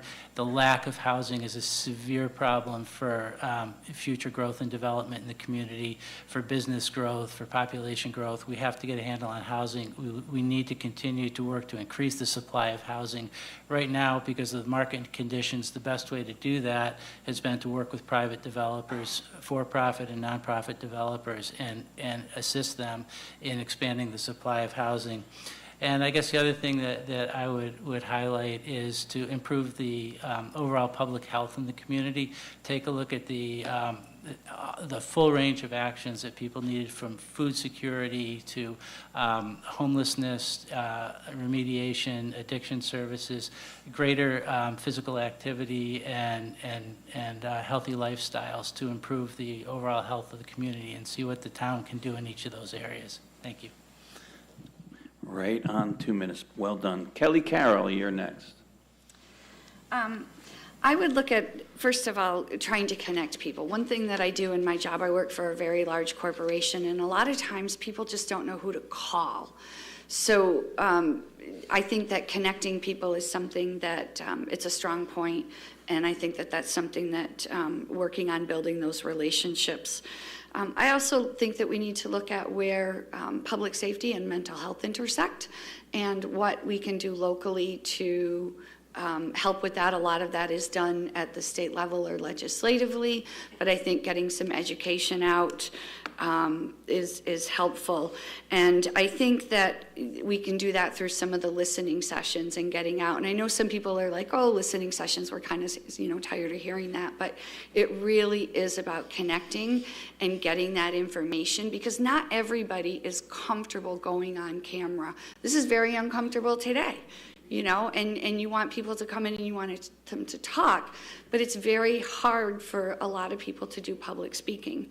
And then the other thing I think I would look at and do is to take a really good look at the way that the town onboards all of their new board members. I think that at the beginning of each year, there should be a training session for all new board members, regardless of the board. And I'm not talking just about the select board, I'm talking about all town boards. And I think that board members who are continuing on, maybe it's not their first year, it's their second or third, they should also be part of that for an annual review. Things like open meeting law and expectations, because the select board changes every year and maybe some of those expectations change. So that's one thing I would look at is a more solid onboarding for board members across all of our boards. So thank you. Thank you, Kelly. Jack Hurley, you are next, but let me repeat the question one more time. What 3 specific actions would you take, if elected, to improve our town? My first action is I think we need to do something different than what the Bennington County Regional Commission has planned for the next 6 years. They want to create 300 rental units versus 200 home ownership units. I think we should do the inverse and create 300 home ownership units versus 200 rental units, which goes into my legacy housing idea. That way we can generate more revenue for the town and ideally lower property taxes for the people through the businesses that the people will create in their legacy housing. And that would help build generational wealth for those families for years to come, ideally. My second action is we need a select board that's more focused on the citizens of Bennington, not the citizens of California, not the citizens of Burlington, but the citizens of Bennington. We need politicians who are trying to keep the people here and keep them happy instead of just figuring out how can we import more people to Bennington. I think we need to figure out why are people leaving? Are they leaving because the taxes are too high, or are the policies wrong, or is the crime too high? We need to figure out why people are leaving instead of figuring out how to import more people. And my third action is we need to create more business opportunities. I think we have your generic, or I shouldn't say generic, but you have like your arts and crafts stores, you have your video game stores, you have your Walmarts, your Target, you have all these different types of businesses. But we're seeing over the years less and less types of entertainment. I mean, we just lost the bowling alley like, 2-3 years ago? So I think we need to find other ways to try to incentivize more entertainment in Bennington, so that way people aren't looking to drugs to be entertained or looking to go online and surf questionable websites or anything else for their cheap entertainment. And I am done. Thank you. Thank you, Jack. Jack Rossiter-Munley, you are next. Thank you very much. In thinking about this, I was thinking about 2 things, which is both what is the actual purview of the select board, what can it actually do as an entity, and then also sort of to the point that Tom made, how do you have action items that are your own when you're one of 7 and these issues or these questions are often interconnected. So my thoughts are really around how can select board meetings be as positive, productive, and participatory as possible. And so my first thought is that it would be good to enshrine a place in every select board meeting agenda for a community group, company, or organization that is doing work in this community to enhance knowledge and to also give the public a chance to ask questions of representatives of that group, making more work in this community available to more people. My next thought is to bring together a group of downtown business owners in the chamber, and not to have them come as individuals, but to request that they come as a group, not only to talk about the local business climate, but to present action items to the board, again, in the context of an open meeting where people could ask questions and follow up. My next thought is to do something similar with environmental and recreation groups, with the thought that these are some of the main assets that retain people to Bennington and attract others to move here. But again, in the context of bringing groups together so they're talking to each other, bringing that information to the select board with action items, and doing it in a forum where the public can also participate. And I've got a bonus fourth one, just in case anybody wants a fourth one, and that is there are select board liaison positions to several different boards in town. And I think it would be really productive just from the standpoint of conversation. These are not voting board members of the other boards, but it's a chance for the select board to be immersed in the work of a place like the library, or to be aware of the work of the Town Energy Committee, CPARB. I would love to see a select board liaison to the school board as well. Thank you, Jack. Martha, you're next. Thank you. So the very first thing I would want to do as a select board member is to build strong relationships within the board. I'm a community organizer. This is what I do. I build relationships. I bring people together to accomplish things. And I believe strongly in working with people. No matter how much you disagree, you can find common ground. And that is something I absolutely would do. And honestly, I already have relationships with everyone on the board and almost everyone at this table, and everybody who's running. So I believe strongly in listening and learning before taking action. So that is what I would want to do. And then take that beyond the board to the community, to bring the community in, to hear their voices, to hear what is troubling them and what they want. I want a positive vision for Bennington. I don't want to always be talking about the challenges that we're facing. I want to be talking about the town we want to live in. I want to envision that together and then work together, bring together the people and organizations necessary to accomplish that. That's just one. Businesses. I want our empty storefronts filled. But where I grew up, those empty storefronts, when they started to fill up, they were full of businesses that were not for me. They were not for people like me and you. They were for wealthy tourists, second homeowners. They did not serve the community. So I want us to be actively engaged to make sure that we bring in businesses that serve us, that are what we want our town to be, including something like a bowling alley would be awesome. And finally, we need to improve our downtown green spaces. We need to expand and improve them. This is essential for our quality of life, for our health and well-being, and for climate change mitigation. I had so much more to say, but I'll stop there. Thank you, Martha. And we have Beau Alexander. So like Tom said when he started, these questions are pretty tough because it's three out of how many? If you guys read my article in the Banner, you would see that there's many, but two, mental health. Mental health and working collaboratively with SVMC is very important. We really got to work on that. And public safety.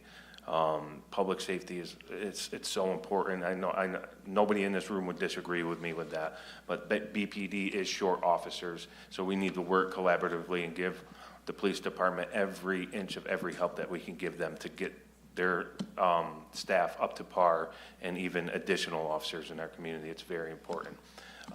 As we all talk tonight about the positive thoughts and everything about Bennington and want to keep people here, people at home are watching on CAT TV, these three answers were all negative. So I would also want to continue the positive work that our current select board has been working on. Those are my three. Thank you, Beau.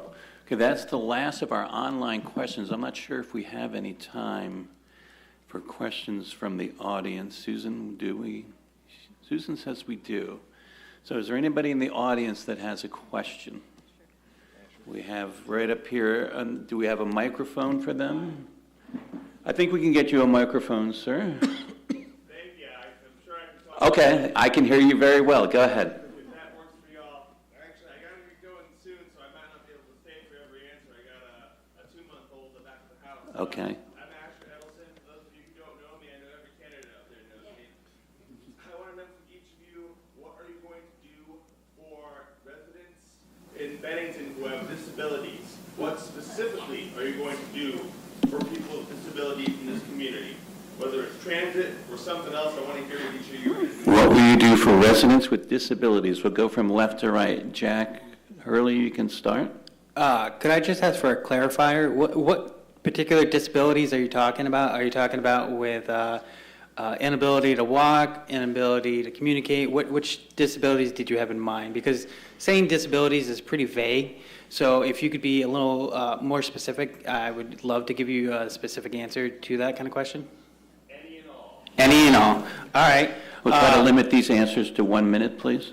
So to try my best to answer that question, I think for zoning, particularly in housing, we could have a bylaw that states that all houses must have some sort of ramp system, so that way it would make it easier for people who have walk inabilities. That would be one solution. For communication, we probably could use something like Braille on buildings, so that way as a citizen is walking through Bennington, they can just run their hand along the building and know what the name of the building is. I wish I had something for verbal, for someone who has communication issues, but off the top of my head, I can't think of anything. So hopefully those two were at least satisfactory to you enough. Okay, Jack, please. 1 minute for each one of these live questions. Thank you. Sure. Well, I think as with any public policy initiative, it should start with listening. So first of all, bringing in members of Bennington's community who are directly affected in different ways by the physical infrastructure and by the potential barriers around language to offer their thoughts and to offer their perspectives and to offer their solutions. That's the starting point. I have my own ideas, and I think there are some basic steps that could be taken around expanding public transit, talking about, I know this is something that Asher has brought up before himself, expanding sidewalk access and generally expanding the accessibility and walkability of our downtown. Many times, I think just in general, these conversations can be focused on how changes are made to meet the specific needs of people with specific challenges. But in fact, when you begin your design process from the standpoint of expanding accessibility to all, you make it more accessible for everyone, regardless of their personal situation. So this is a question that I take really seriously because it isn't just about the direct work for people who have access issues, it's for all of us. Thank you, Jack. Martha? I won't repeat what Jack just said about listening, but I heartily agree, and I think that's where we need to start. I am a huge fan of public transit, and I know multiple people in this community who have physical barriers, and our public transit is essential for them, so I would continue to support and encourage the expansion of that. Additionally, I think that it's really important that our website is accessible to everyone, and our meetings, that any way we were putting out communication, that we try to make it as accessible to everyone as possible, including different modes of communication. I personally have ADHD, and looking at a giant page of text is actually really overwhelming for me. And that doesn't mean I can't read it, but it makes it harder for me, and it makes it harder for me to process and access the information out there. Having things like visuals and videos is very helpful. And yeah, we listen to our community and find out what they need, and we implement that. Thank you, Martha. Beau Alexander? Hi, Asher. Nice to see you again, Bob. So I would definitely say, and lead off from what they said, it would have to be listening. I know what I struggle with. I don't know what anybody else in this room struggles with. So in order for us to help better with any disability, whatever that may be, is sketching out time to be there, to support, to listen, and take action. Thank you, Beau. Jackie Matz? Hi. Thanks, Asher. And I appreciate the work that you've done in this space for a long time. I definitely have to echo what others have said about listening. I know from my own experience that sometimes when you try to optimize a problem before you really understand the issue, then you can wind up putting your efforts in the wrong place. So I do think that that's the right place to start. I look at, some of my notes from the other questions that we've had tonight, and I see it sort of spread throughout here, meeting people where they are and making sure that information is accessible and making sure that they are able to be included in town governance and appointed to boards and make it to some of those committees and those meetings. So I think there's a lot of work to be done in that area, and I appreciate you bringing it up. Thank you. Tom Haley. Asher, thanks very much for the question. I actually was involved with Jeannie Jenkins and Gene Connor a few years ago in the updating of our town's ADA plan, which was embarrassingly overdue, I would say, at the time. And I'm glad so many people mentioned listening, because that's exactly what we did. We invited representatives from the Vermont Center for Independent Living to tour all of our town facilities and make suggestions on how they could be improved in terms of access for people with disabilities. And I'm happy to say that finally we've actually managed to achieve all of the goals that we set forward. But I would definitely say that I would always be open to hearing from people like VCIL and so forth, or individuals, if they are having difficulty accessing a town facility because of a disability they face. They definitely need to let us know as quickly as possible, because I know this town is committed to being open and accessible to everyone. Thank you, Tom. Jim Sullivan. Thank you. Planning starts with listening, and planning is what I did for my entire career. And so I've listened and I've heard from people with disabilities, and I can talk about a lot of things that we can do and we can do better. I would say that I would agree transportation is incredibly important, and from a couple of different perspectives. Yes, we need to provide the physical facilities, the sidewalks, the crossings that provide safe access and good mobility. We also need to address public transit services and accessibility of those services and connections outside of the community to intercity transit for people as well. And just as important, we need to address the location of housing, where housing is located. Is there a sufficient supply of housing in our walkable town center so that people can get where they need to go without relying on other more difficult to access modes of transportation? So there's a few other things, but with a minute, I'll cut it there. Thanks. Thanks, Jim. And Kelly Carroll. So you've heard you don't know what you don't know. And I think that it goes back right to education, to listening, and to getting that communication going and the relationship building. And sometimes you just have to really take a step and look at things outside of your normal box. I'm going to use my mother for an example. She had knee surgery in December, and she had to go back and forth to a local physician's office. And prior to that, she was in a wheelchair. My mother's 88, she's ambulatory, but she was in a wheelchair. So I'm trying to help her get in and out. And sometimes some of our physician's offices don't even have the automatic doors for getting in and out of the buildings. So I think listening and talking is a way to understand that what's lacking, where the gaps are, and then what you can do next to try to help that. So especially with the sidewalks and everything. And I know you've done a lot to educate everyone, Asher, and thank you. So. Thank you, Kelly. Do we have time for another question, or should we go to the closing comments? We do have time for another question. Anyone? We have up here and up here.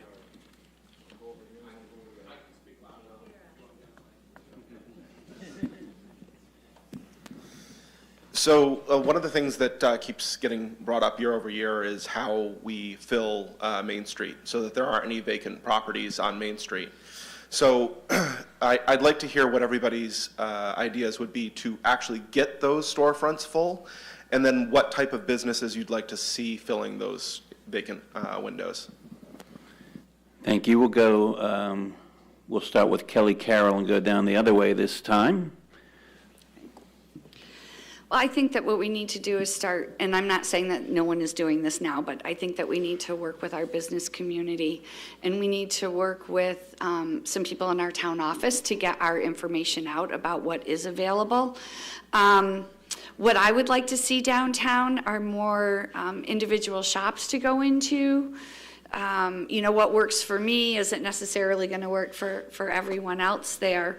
But I think we should be welcoming, because you shouldn't go and limit what you want for a merchant just based on what your preferences are. So I just think that we need to start to listen to the business community, and I also think we need to make public safety a priority, because if we're not safe, we're not going to be able to get merchants downtown. Jim Sullivan? Thank you. Thank you? Okay, yeah. Again, my answer to this one is going to start with housing. We need more people in and around the downtown area to demand services from those places. If you have more people living in the area, you're going to create a natural market for more businesses to come in, and a variety and range of businesses that people can access easily from their homes. That's number one in my mind. And I think that, beyond that, I agree that it's a difficult market right now, because retail, as we know, local retail is very difficult and challenging. So we need to work with businesses and look at the type of accessory support businesses that might fill in some of those storefronts that aren't necessarily retail businesses, but also contribute to the vibrancy of the downtown. Again, I'll start with housing and end with housing. Thanks. Thank you, Jim. Tom Haley. I'll also start with housing.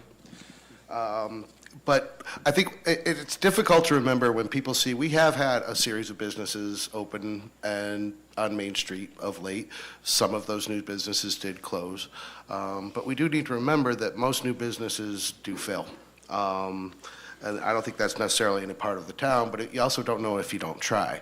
I think what you guys are doing over at the Old Men's Shop is an incredibly innovative new business, and I think you're going to do well there.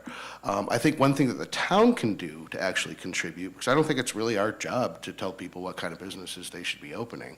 I think it's up to them to do their research, but we can continue to expand the use of the revolving loan fund to actually get some of these new businesses the capital that they need to get off the ground, because that, I think, is the major challenge that faces most potential small business owners, is actually raising the funds to get the business going. So you can have the best idea in the world, if you don't have any money to make it happen, it can't happen. Thank you, Tom. Jackie Matz? Yeah, I think when I walk down Main Street, the places that are vacant right now do sort of stick out, right? And they're noticed. I think a piece of this that maybe isn't on a lot of people's radar is that a lot of, maybe not a lot, but a number of the businesses downtown that are sort of staples, right, that have been there for a long time, some of those owners are sort of nearing that age where they're looking at retiring. And so we have a potential that this is going to become an escalating issue, right? And so I think there's a lot of things that the town can do to encourage sort of that entrepreneurship and have some people that would be interested in taking over those spaces. The revolving loan fund is one example, but I think there's other ways that the town should look at encouraging younger folks that maybe want to open a business to move into those spaces. Thank you, Jackie. Beau? Beau Alexander? Thank you. So I think getting people here, but I also believe that there's a lot of people in Bennington that would love to open a business. But education, we have to educate them how to do it, whether that's getting an LLC, getting their EIN number, applying for a business loan. The new barber in town, Chris, he cuts my hair, great guy. I was talking to him about it. He educated me on some stuff. I knew some stuff from the past, but a lot of people don't know it. So getting that education out there to have people have businesses that they already know what Bennington wants because they're part of the community. My time's up. Thank you, Beau. Martha Mackey? I I think the revolving loan fund is an amazing asset to our town, and I want that to be utilized as much as possible. To be able to support, especially existing community members, to be able to open businesses would be incredible. So that is one way that the town can help support new businesses. But I think also just making our town as attractive of a place as possible. So like I talked about before, improving our green spaces, improving emphasis on our historic sites and our nature access, all of these things will draw people downtown. And what I want to see the things that I want. I live on Union Street and I want to walk to a bakery. I want to walk to the halal market. I want to go to a hardware store to get things to do restoration on my house. I also want spaces where I can hang out with friends and relax and get out of the house on a snowy evening like this. That's the kind of thing I want to see in our downtown. Thank you. Jack Rossiter-Munley. I agree with a lot of what's been said. I think use of the revolving loan fund has already proven to be really effective and will probably continue to be so. There are a lot of empty storefronts that stick out. I also think that we are starting to see a bit of a resurgence just in thinking about this. We have the Haberdasher that's recently opened. We have the King's Knitwit that recently opened downtown. W Collective left and came back to Bennington. And we also have Island Flavor, which moved into a larger permanent storefront through some use of the revolving loan fund. So that we do see some of this happening. I think the point about the number of businesses that are potentially able to change hands in coming years as owners are retiring, in conversations with people who keep track of these sorts of statistics, there is a lot of potential for turnkey businesses. And so a role that the town could possibly play is helping to facilitate some of those transitions in happening, whether it's directly through some of the education work that we're talking about, or entrepreneurship programs, or just being in contact with businesses and being as supportive as possible of a smooth transition for existing storefronts. Thank you. And finally, Jack Hurley.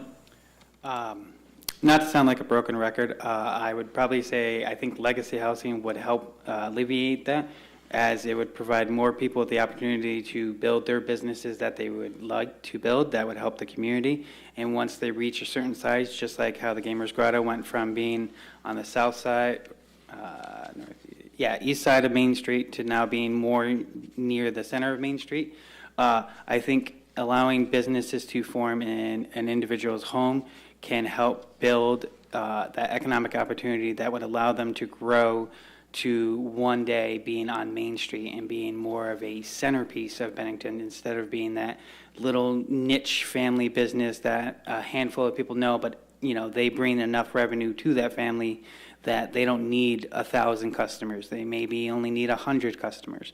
And so I think legacy housing can help build businesses that will eventually migrate to the downtown center. And I'm done. Thank you. Okay, I think it may be time for closing statements, unless you think we have time for another question. Does anyone We had have one a more? question? No? I thought you had a question earlier. I saw your hand raised. Yeah, I was going to ask briefly, how do each of you feel, and how supportive would you be of the Ben High development? So that's the Ben High development. Your support. Martha, we'll start with you. Okay. So at this point, I think the Ben High project is pretty well underway. I just was watching the walkthrough with Zach Hale and Shannon Barsotti. What an amazing space, such a historic building. It's amazing to see that restored. I do want to make sure that there is good oversight, which I believe that our board members have been very involved in this process. We need to have thorough oversight to make sure that this is done in a sustainable and affordable and effective manner that truly does serve our community. So I am very supportive of restoring our blighted buildings and using them as community spaces. I'm very excited for that, and I hope it is done in a responsible manner. Thank you. Beau Alexander is next. So for Ben High, I do support the building up of Bennington. However, I do have a lot of concerns about how the amount changed so rapidly and seems to be continuing to change. Thank you. Let's go down to Jack Hurley. I'm not too positive if I'm for or against it. On one hand, I am for it because I think it would provide some economic opportunity. On the other hand, I think with the way they have it designed, I think it might cause more trouble down the road, especially if we don't get our crime in check. I think it was just a few years ago we had someone shot and killed on Pleasant Street. So I think that will bring more issues to the Ben High project. I also think that if you read through the contract, you would notice that we, the people, are going to have to pay the property taxes on that until we officially own it. So I do think the contract itself, I think the idea is good. I just think we haven't gotten a lot of answers that I think people have asked, especially with Nancy White. She's asked a lot of questions, and we've seen her constantly getting shot down or told to be quiet, or that she's repeating the same question when we don't even get answers to those questions. So I do think the idea is good. I just think we need more information before we're full sold on it, and I'm out of time, so thank you. Jack Rossiter-Munley. Yeah, restoring a blighted downtown property and turning it into a major community asset is a giant plus. And so far, the way that that has happened, as we have discussed earlier, is by taking a small amount of money and through a public-private partnership, turning it into the necessary funds to make that development happen. I think the most important part now is for board members to be conscientious in their oversight of how that project continues to change over time as it becomes a reality. That includes not only the fiscal responsibility side of it, but also looking really carefully at what that space will actually be used for. But the potential is incredible, and the change that it will bring to Main Street is very exciting. Thank you, Jack. Kelly Carroll, you're next. 1 minute, Ben High project. Yeah, I support the Ben High project, overall. I think it's going to make a big difference to the Main Street area. I think it's also going to make a big difference to the Pleasant Street area. There's a lot of great people that live there. And I think if that building is fixed up, it won't be so bad to look at. I think we certainly need childcare. We certainly need housing, because if you think about those, I think it's 39 units.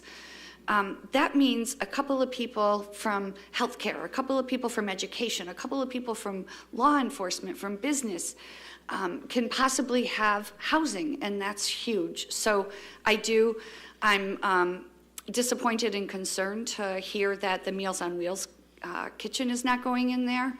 I think that's something that hopefully we can still continue to look at and see if there's a way to make that happen. I just think that's important with the seniors going up there without the Meals on Wheels kitchen in there. I think it's a significant quality thing. So. Thank you, Kelly. Tom Haley.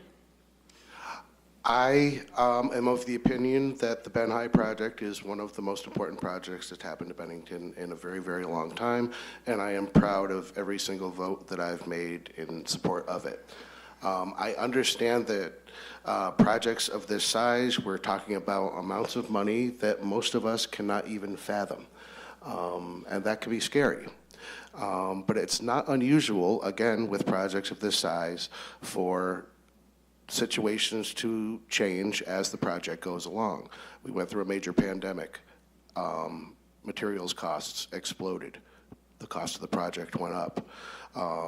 We have seen, potential tariffs that are also going to work to raise materials costs. But I think what's important to remember is that the town's portion of this project is very, very small. The risk to the taxpayer is very, very small. So we are taking a very small amount of money, along with some ARPA money that came to us through the federal government, and leveraging that into an absolutely critical project that is going to be an incredible asset to our community for the reasons that all these folks have already mentioned. Thank you. We'll go to Jim Sullivan next. Thank you. Yes, I support the Ben High project, and I think, first of all, it's important to remember that that's a private development that has really been enabled by the strategic investment of municipal resources to really allow that thing to be pulled together. And as a private development through a public-private partnership, it's providing a lot of public benefits. It's providing the housing that we need. It's providing childcare services we need, senior center facilities, recreation facilities, the type of things that are really going to benefit the town over the long term, the type of things that are going to attract people to town, keep people in town, and really help Bennington thrive. So I have been a big supporter of the Ben High project and the way that it's been executed so far. Thank you. Thank you, Jim. And we have Jackie Matz. Thank you. Yeah, 60 seconds on Ben High. So, no, I absolutely support this project. I know the costs have exploded, and a lot of people, that gives them pause. I understand that. Like Tom said, the town's cost of this project is a very small piece of that, and I think Zach Hill has done an excellent job of finding sources of funds to cover the additional, the rising in cost there. I was disappointed that Meals on Wheels is no longer included on that project. I do hope that there's a way to pull them in going forward. I think it will really change the nature of that part of town and really revitalize not just the building, but the neighborhood. So I think that's, it'll provide the housing.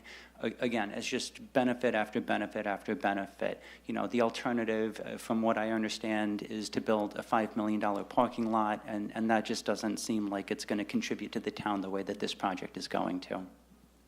Very good. Okay, that will be it for our questions. As I mentioned in the beginning, each candidate will now give a 2-minute closing statement. But first, I'd like to give everyone a round of applause to our 8 candidates for their impressive display tonight. Thank you. All right, we'll start with Jack Rossiter-Munley. 2 minutes for a closing statement. Thank you very much. Yeah, I'm running for a pretty simple reason. I want our local politics to be as positive, productive, and participatory as possible. That is why I love being here in Bennington. As I mentioned in my opening statement, I'm involved in a lot of different community projects, and what I constantly see is outpourings of care and support from the citizens of this town.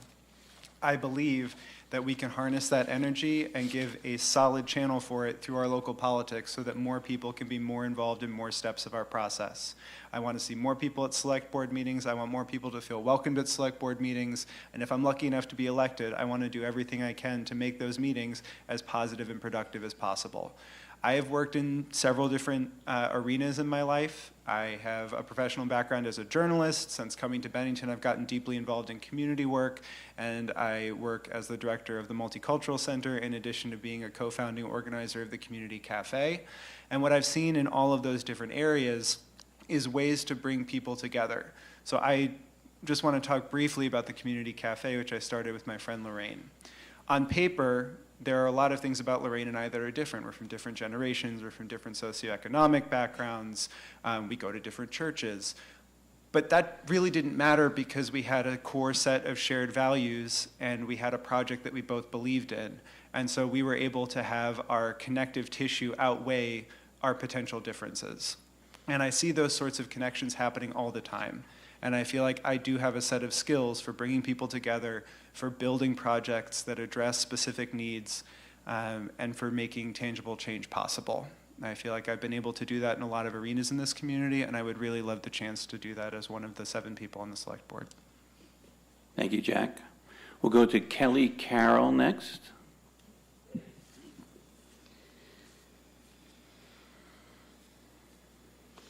So first of all, thank you. I'm running because I love Bennington. I've been here for a long time, just about all my life. I will support issues and policies that improve public safety, encourage housing and business development. I believe that public safety is the backbone of a healthy community.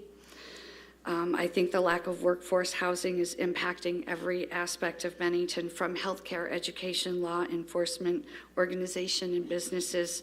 I think sometimes we complicate things and we need to start to simplify, encourage more housing development so that these entities will not be only able to fill their current open positions, but also grow.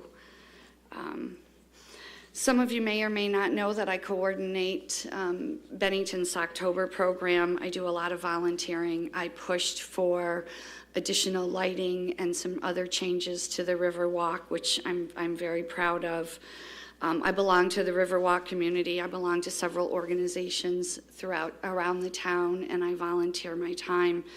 I have chaired CPARB for the last 3 years, and I would really like the opportunity to give back to Bennington as a select board member, and I ask for your vote and appreciate your time and consideration. So thank you. Thank you, Kelly. Let's go to Beau Alexander next. So as we wrap this up, I just want to again thank everybody for coming out. It was kind of hectic getting here and a little slippery outside, but a lot of my, with the little bit of time that we have, I have a lot of things that I want to work on in Bennington, and public safety is one of my top priorities. If elected, I'll be your voice. I'll be there for you. You can contact me whenever you like. My phone number's listed out there. My email's listed out there. So if there's anything that we didn't answer today, I know a lot of the questions were picked, and I'm not quite sure how they were picked, but I'm sure some of you guys will have questions moving forward, but feel free to reach out to me and ask me anything you like. Thank you. Let's go to Jackie Matz. Thank you. Hello? Yes. Thanks everyone for being here tonight. It's this kind of engagement that really shows like what a strong community this is, so I appreciate that. It's always been my priority to bring people together and to focus on practical solutions. It's one of the things that I'm most proud of is my ability to work across the ideological spectrum, building bridges and achieving meaningful progress without getting sidetracked by personal attacks or rehashing past disagreements. I know what it's like to feel like my voice isn't valued, and I firmly believe that when we unite our diverse perspectives, we can create a safer, more prosperous, truly inclusive community. I've already begun a lot of the work that I promise I will continue as a member of the Select Board between engaging community leaders, exploring innovative housing solutions, and nurturing a vibrant local economy. What I've seen in Bennington is that when we come together, there's no challenge that's insurmountable. So tonight, I sit before you ready to hit the ground running on the Select Board with a clear vision for a shared future and a record of delivering real results. I need your support to turn, your support is crucial in turning this vision into a reality. So again, please remember to come out and vote on March 4th. Every step brings us one step closer to a community where every voice is heard and every neighbor thrives. So thank you. Let's keep moving forward together. Thank you, Jackie. Let's go to Jack Hurley. Yeah, I would just say that I think what makes me a valuable asset to the Select Board is the fact that I'm a jack of all trades. I may not be a master of one, but I am better than a master of one. For example, I've been reading some of the comments online, and I think, was it Justin Curry made an excellent point about how our sidewalks on Main Street are atrocious, that she was able to get a scar from just walking down Main Street. I do think we need to have better ways of communicating with people, and we need to find ways for people to be able to interact not only with our politicians, but our politicians to be able to interact with us. I think the fact that our Select Board has these live events but does not interact with the people other than if you're physically there, I think that is a bit discouraging and a bit demoralizing. I think the assets or the skills that I provide would allow me to benefit Bennington in the sense that I've worked as a security guard, so I've dealt with alcoholics, I've dealt with raging people who have anger issues. I've dealt with all kinds of people, and I've generally gotten compliments from my coworkers to be able to mellow them out, get them to calm down, and then to be able to get the doctors in so that they can administrate the proper treatment for them and get them out of the hospital as quickly and as safely as possible.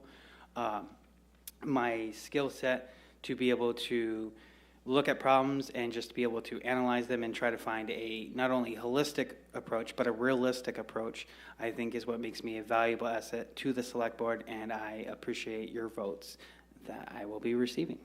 Thank you. Thank you, Jack. We'll hear from Jim Sullivan next.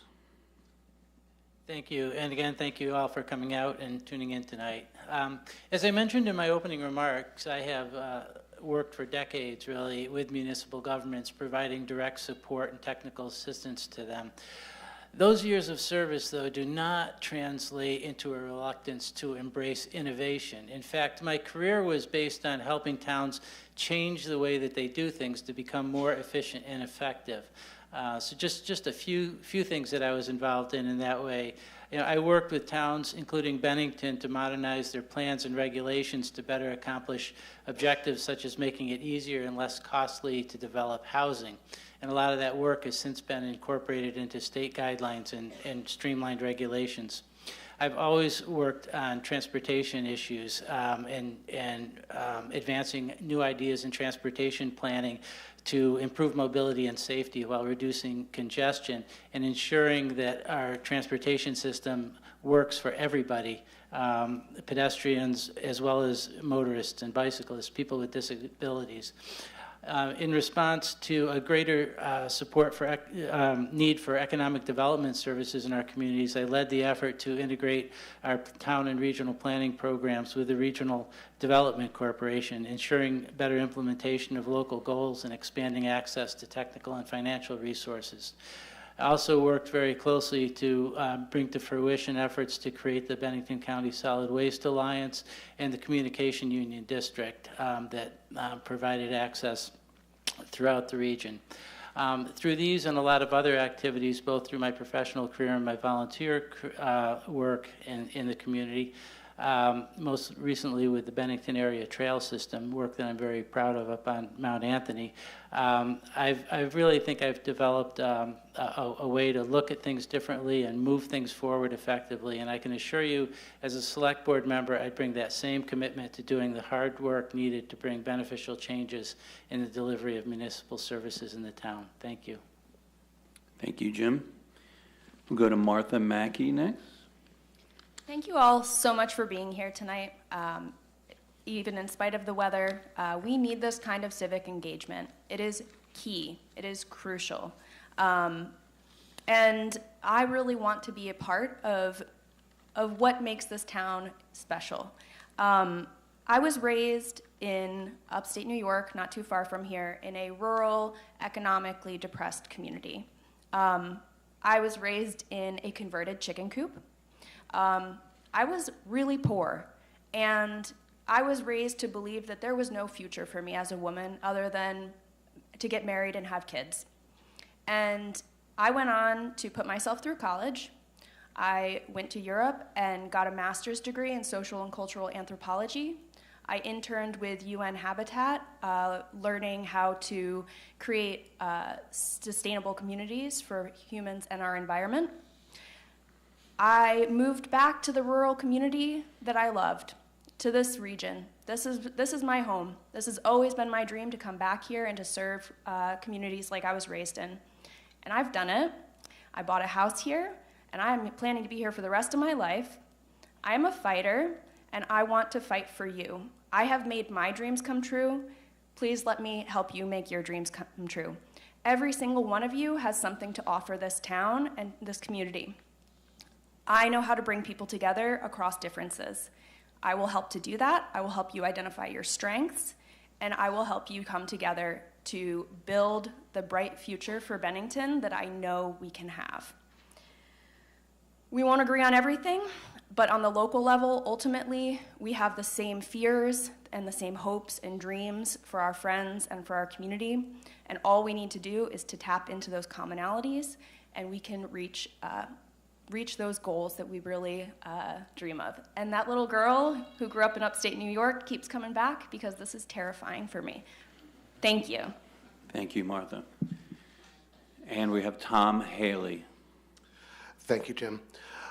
I'd also like to thank everyone for taking the trouble to come out tonight. It's an absolutely beautiful evening outside. I don't know why anyone would hesitate to drive down here. And to the folks at home for taking the time out of their evening to listen to everybody here at this table. I think Standing up and running for office is not an easy thing to do. Sitting in front of a room full of people, and that's not something you do on a regular basis, is not an easy thing to do. And I think everybody at this table deserves our gratitude for that. Now, I talked earlier about what an honor it's been to serve Bennington, because it is a town I love. Another thing that's been a huge honor for me is the incredible people that I've got to work with since I've been on the select board, be they members of town staff or our fellow board members. We are losing 2 amazing public servants this year from your select board, in Jean Connor and Jeannie Jenkins. And both of those have inspired me in their dedication to the town of Bennington, and we owe them a debt. You don't have to agree with what they say. I don't always agree with them on every particular issue, but there can be no doubt into the love they have for this community. That's going to leave a big hole on this board. And I think we need to keep in mind when we choose who we're going to vote for on the 4th, the importance of experience when it comes to serving on a board like this. And that does not have to be the experience of sitting on the select board, but there does need to be some sort of experience in working with a board, in working in governance, that I think is critically important to actually serving on a board of this capacity. And so I would ask for your vote for my reelection on March 4th. Again, thanks everyone for being here, and thank everyone else at this table. Thanks. Thank you, Tom. Let's give a round of applause for all of our candidates. They are going to adjourn to the lobby, and if you'd like to ask further questions or get to know them better, we'll meet you out in the lobby. Thank you all for coming and braving this Vermont winter day.